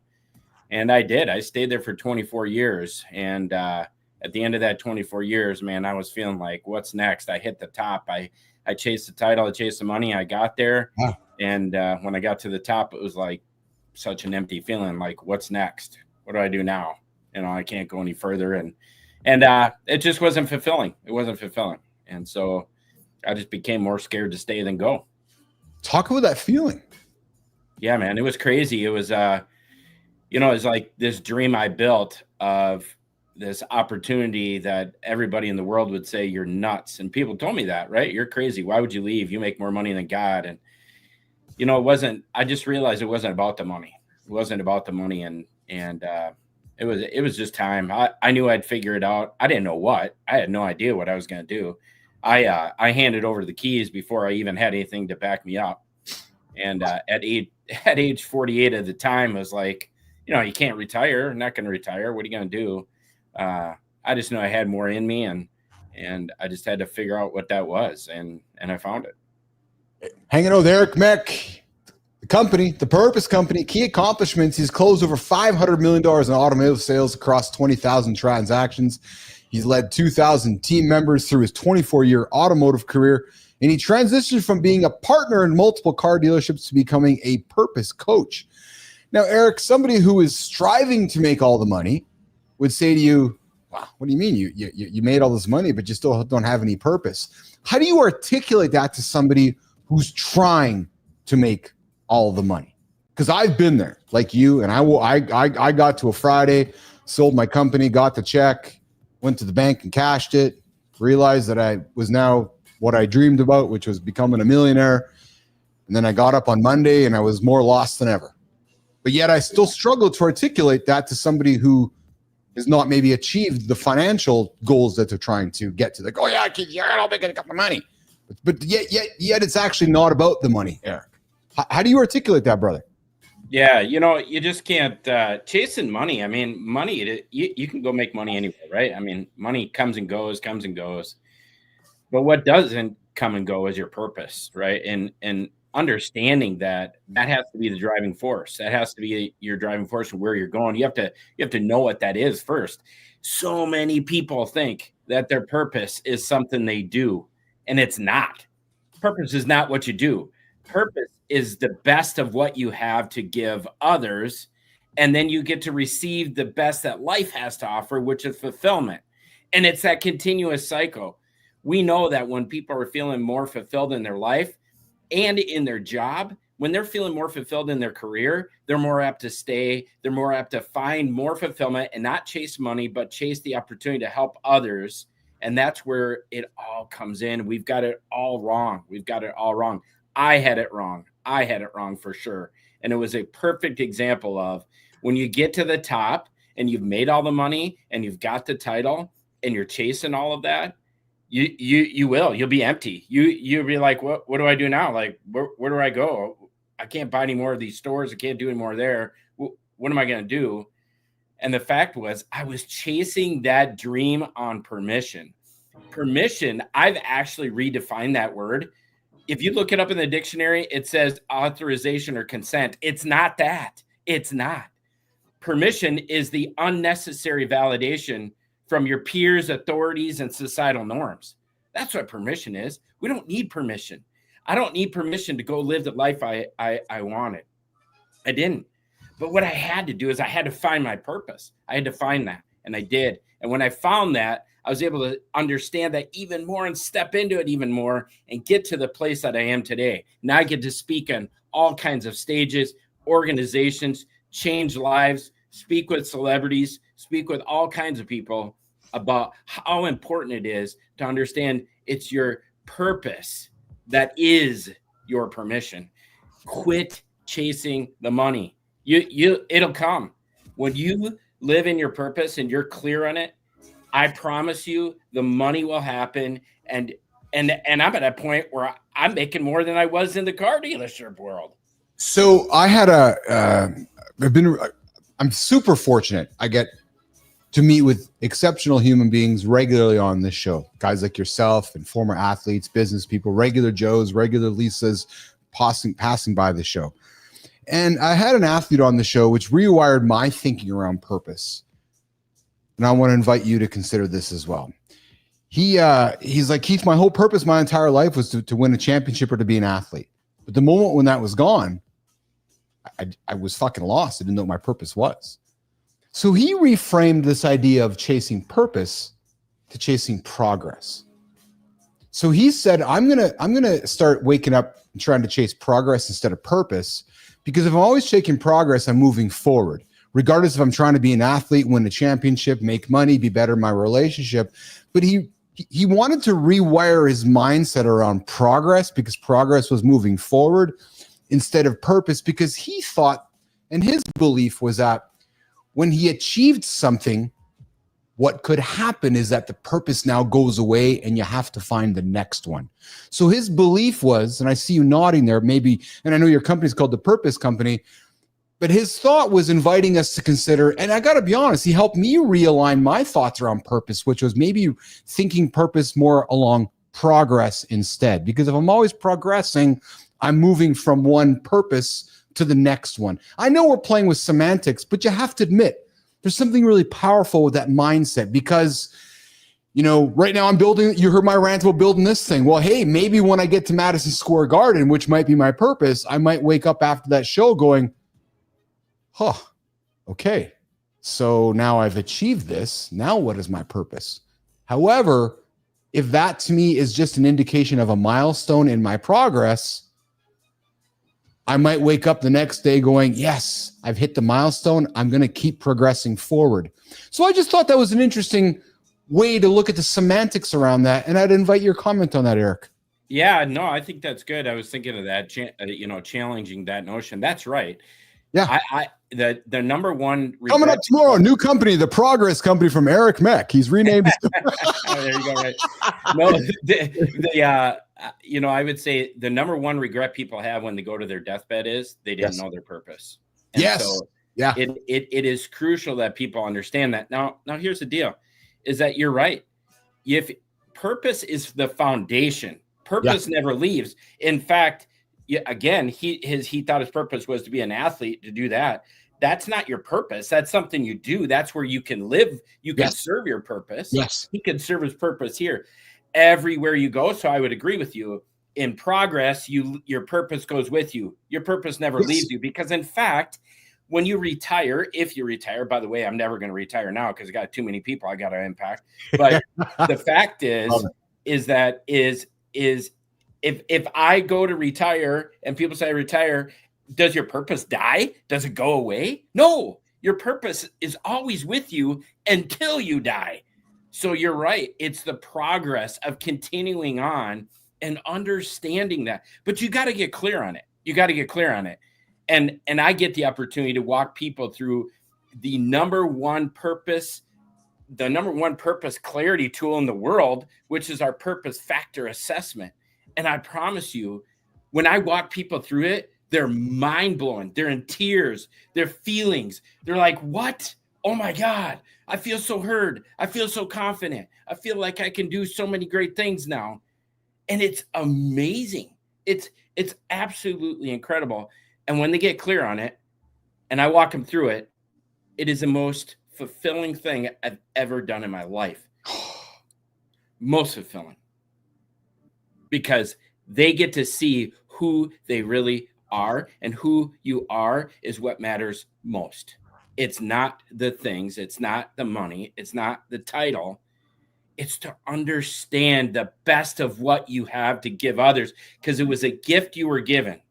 God had a purpose for you before you even made a plan for yourself. Therefore, it is your duty and your responsibility to get clear on it and to live in your purpose. Eric Mech, Keith Billis, Mornings in the Lab with Keith and Friends, getting after. We're talking purpose. Eric, I want to draw your attention to the community. Lady Drew coming in, B Drive coming in. Hey guys, I would encourage you, and I would invite you guys to connect with Eric over on LinkedIn. He is out there, and Eric, I would invite you to connect with our community as well. They are a wonderful community. They're inviting you, and they're telling you, thank you, Eric, for joining our community for growth today. We got an incredible community here on the Mornings in the Live community. You guys can join it as well. It's free. I invite you to subscribe, or if you want to join the paid community, like some of you have, it's $2, $15, or $20 a month. And what are you going to get? Not too sure. We're figuring it out, because we're all about progress on this show, which means purpose. So we're not here to take your money to line our pockets. We're here to take the money to invest in the platform we are growing. So if you guys want to contribute a few bucks to the cause because you feel like you're getting value, I would invite you to do that. But hey, we celebrated Eric on the show a couple weeks back on the Community Corner, which is how we convinced the dude from Minneapolis to get his ass on our show here today. I don't know if he would have showed up here if I didn't invite him. So he's here with us today. And out of this experience, I said, hey, Eric, would love to celebrate somebody in your community as part of the next Community Corner. So now we're going to pause. We're going to do a celebration of somebody in the Community Corner for the Creator Spotlight. And then I'm going to come back and do a rapid fire with you, Eric. How does that sound? Let's do it. Let's do it. All right, Jimmy, let's run the clip. Let's get after our first celebration on the Creator Spotlight this morning on the Community Corner with Keith Bellis and Eric Mech. What if everything you've been told about failure was completely backwards? Most people see setbacks as roadblocks, dead ends that define their limitations and crush their dreams before they even begin. But what if those very moments of defeat were actually the raw materials for something extraordinary? History shows us that breakthrough transformations don't come from perfect circumstances or natural talent. They emerge from the fire of adversity, from the willingness to turn pain into purpose and obstacles into opportunities. The most unstoppable people aren't those who never fell down. They're the ones who learn to use their failures as fuel, their setbacks as setups for incredible comebacks. Stop running from your setbacks. Start running toward your comeback. Your greatest transformation is waiting on the other side of your biggest challenge. Struggles, I see you, Dusty Struggles. I see you, Dusty Struggles. I see you, $3. Yes, thank you very much for the super sticker. All right. Behind the TEDx stages and the major partnerships, there's a kid from Brooklyn. Who literally failed his way to success. What's his name? What's his name? What's his name? Eric, what's his name? Corey Charles. Gets it because he's lived it. The struggle with ADHD, the academic failures, the feeling like you're not enough. Man, that is real life. But here's what separates him from the motivational fluff you see everywhere. This guy doesn't just preach about failure being a stepping stone. No. He shows you the methodology, the framework, the actual process of transformation. This isn't about toxic positivity or fake it till you make it stuff, boys. No, it's about authentic growth, real accountability, and the kind of mindset work that moves you life forward. Corey, love to invite you to the show. We had Eric. We celebrated Eric. We brought Eric to the show. Now we'd love to have you on the show. Eric, why are we celebrating Cody Charles this morning on the Creator Spotlight? Man, Corey Charles is just an amazing guy. He's got the hero theory. I'm telling you, he'll help you go from zero to hero. He's an amazing guy. He'll uplift you. He understands purpose. And the best part about Corey is he understands the concept of always being the student and the teacher will show up. Oh, I love always being the student and the teacher will show up. I love that. Corey Charles, here's my invitation for you. Eric took me on it. We celebrated Eric a while ago, and I said, hey, Eric, I did the same thing. I looked in the camera. I said, I'd love to have you on my show. I'd love to give you the Creator Spotlight so we can pay this forward and create and continue to create community and celebrate great human beings. And Eric is celebrating you, Corey. So, Corey, I'd love to have you on my show in the same seat that Eric is in so we can pass you the Creator Spotlight so you can celebrate somebody in your world and continue this wonderful community building experience. It's called the Community Corner right here on the Creator Spotlight, right here on Mornings in the Lab. That's awesome. That's awesome, man. I love this segment because I like meeting awesome humans like yourself. Eric, let's get together with some rapid fire, man. Let's have some fun with this. Let's do it. Selling cars or selling purpose? Which one is harder? Selling cars. Do tell. Selling cars, there's just too much competition out there. There's just way too much competition. And selling purpose, I have the best tool in the world to help get people clear on their purpose, hands down. Beautiful. Your most used emoji? The dancer. I'm the frolicker. I like to frolic every now and then. Yeah. LinkedIn or breakfast if you had to choose? Breakfast. 3 words your wife uses to describe your energy level. Incredible. Consistent. Easy now, boy. Easy now. And loving. I love it. Fries at Wendy's or closing $1 million deals. Easy now, Eric. Easy. You're on a health show here, brother. Come on, closing $1 million deals every day, all day. One permission you'll never ask for again. Living my life authentically in the way I was meant to live it. Love that, Eric Mech. And hey, brother, I got to say something, man. Did you realize that in your LinkedIn posts, you use exclamation points more than periods? And I got to tell you, man, I counted. It's a 3-to-1 ratio. You literally are writing to refuse to calm down, which perfectly mirrors your approach to life and your energy. And I got to talk about it, man. I love your energy. You know what I love about that is I get to hear that on almost every call with every client and every stage and every organization is because it's about energy. It's about the transfer of enthusiasm, right? Yeah, it is. It absolutely is. Eric, where can folks find you, connect with you, meet with you, hire you, and engage with the Purpose Company, Eric Mech? Yeah, let's go. You can find me on LinkedIn for sure. You can also email me at eric@purposecompany.co or go to my speaker website. Check it out. Amazing topics that I talk about at ericpermission2purpose.com. That is the number 2, Eric, ERIC, permission, the number 2, purpose.com. Check it out. Book me. I'm ready to go to impact your organization and help your team get clear on their purpose so that they can be in line with your mission at your organization. Awesome. Eric Mech, I appreciate you joining me here on the show, man. Did you have fun? I had fun with you, brother. I love your energy. Yeah, man. This is great. I love it. I love all these things. Yeah, good time. Hey, what are you doing today? What do you got going on today? How busy is your day today? Dude, I'm booked every half hour on the half hour with every client and helping them getting clear on their purpose and step into it because they get to become certified. I am the head coach of this, and man, we're rising up. If you know John Maxwell, we're going to be working with his organization, and man, my partner, the owners of the company, Brian and Gabrielle Beauchot, said, "Be ready to 24x Eric. Be ready to lead 20,000 coaches." Wow! So, Wow! man, I'm getting ready. We're I going. love it. Let's I love go. it. I love it. I love it. Eric Mech joining me this morning from Minneapolis. Don't hold it against him. Home of the Minnesota Wilds. Don't hold it against him. No, I'm the home of the Winnipeg Jets. The Don't do Purpose it. Company. Don't do Eric Mech. I appreciate you, brother, so much. Thanks for hanging out with me it. today. You too, man. Thanks, All right. brother.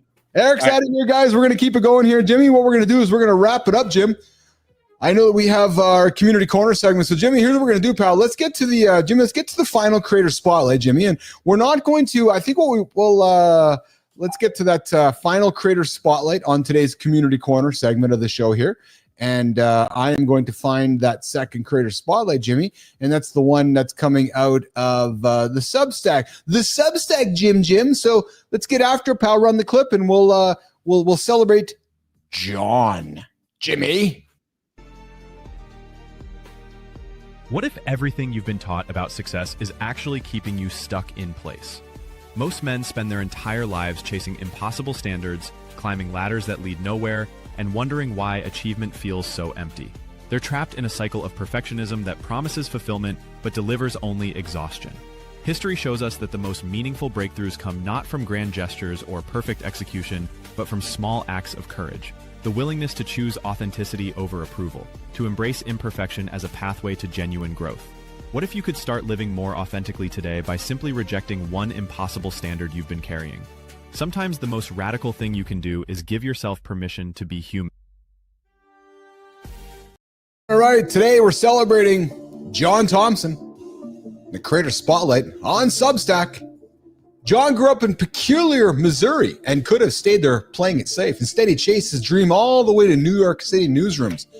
Then he made another bold move to Austin for his Western era at Huckberry. But here's what makes John different. His goal isn't to become someone else, but to keep growing toward his own best future self. A mindset inspired by Matthew McConaughey's famous words about always striving toward your future, never settling for imitation. For John, authenticity beats perfection. He's dedicated to making his newsletter a reflection of true self, not swayed by outside influence or expectations. So, John, here's how it works. We'd love to have you on the show.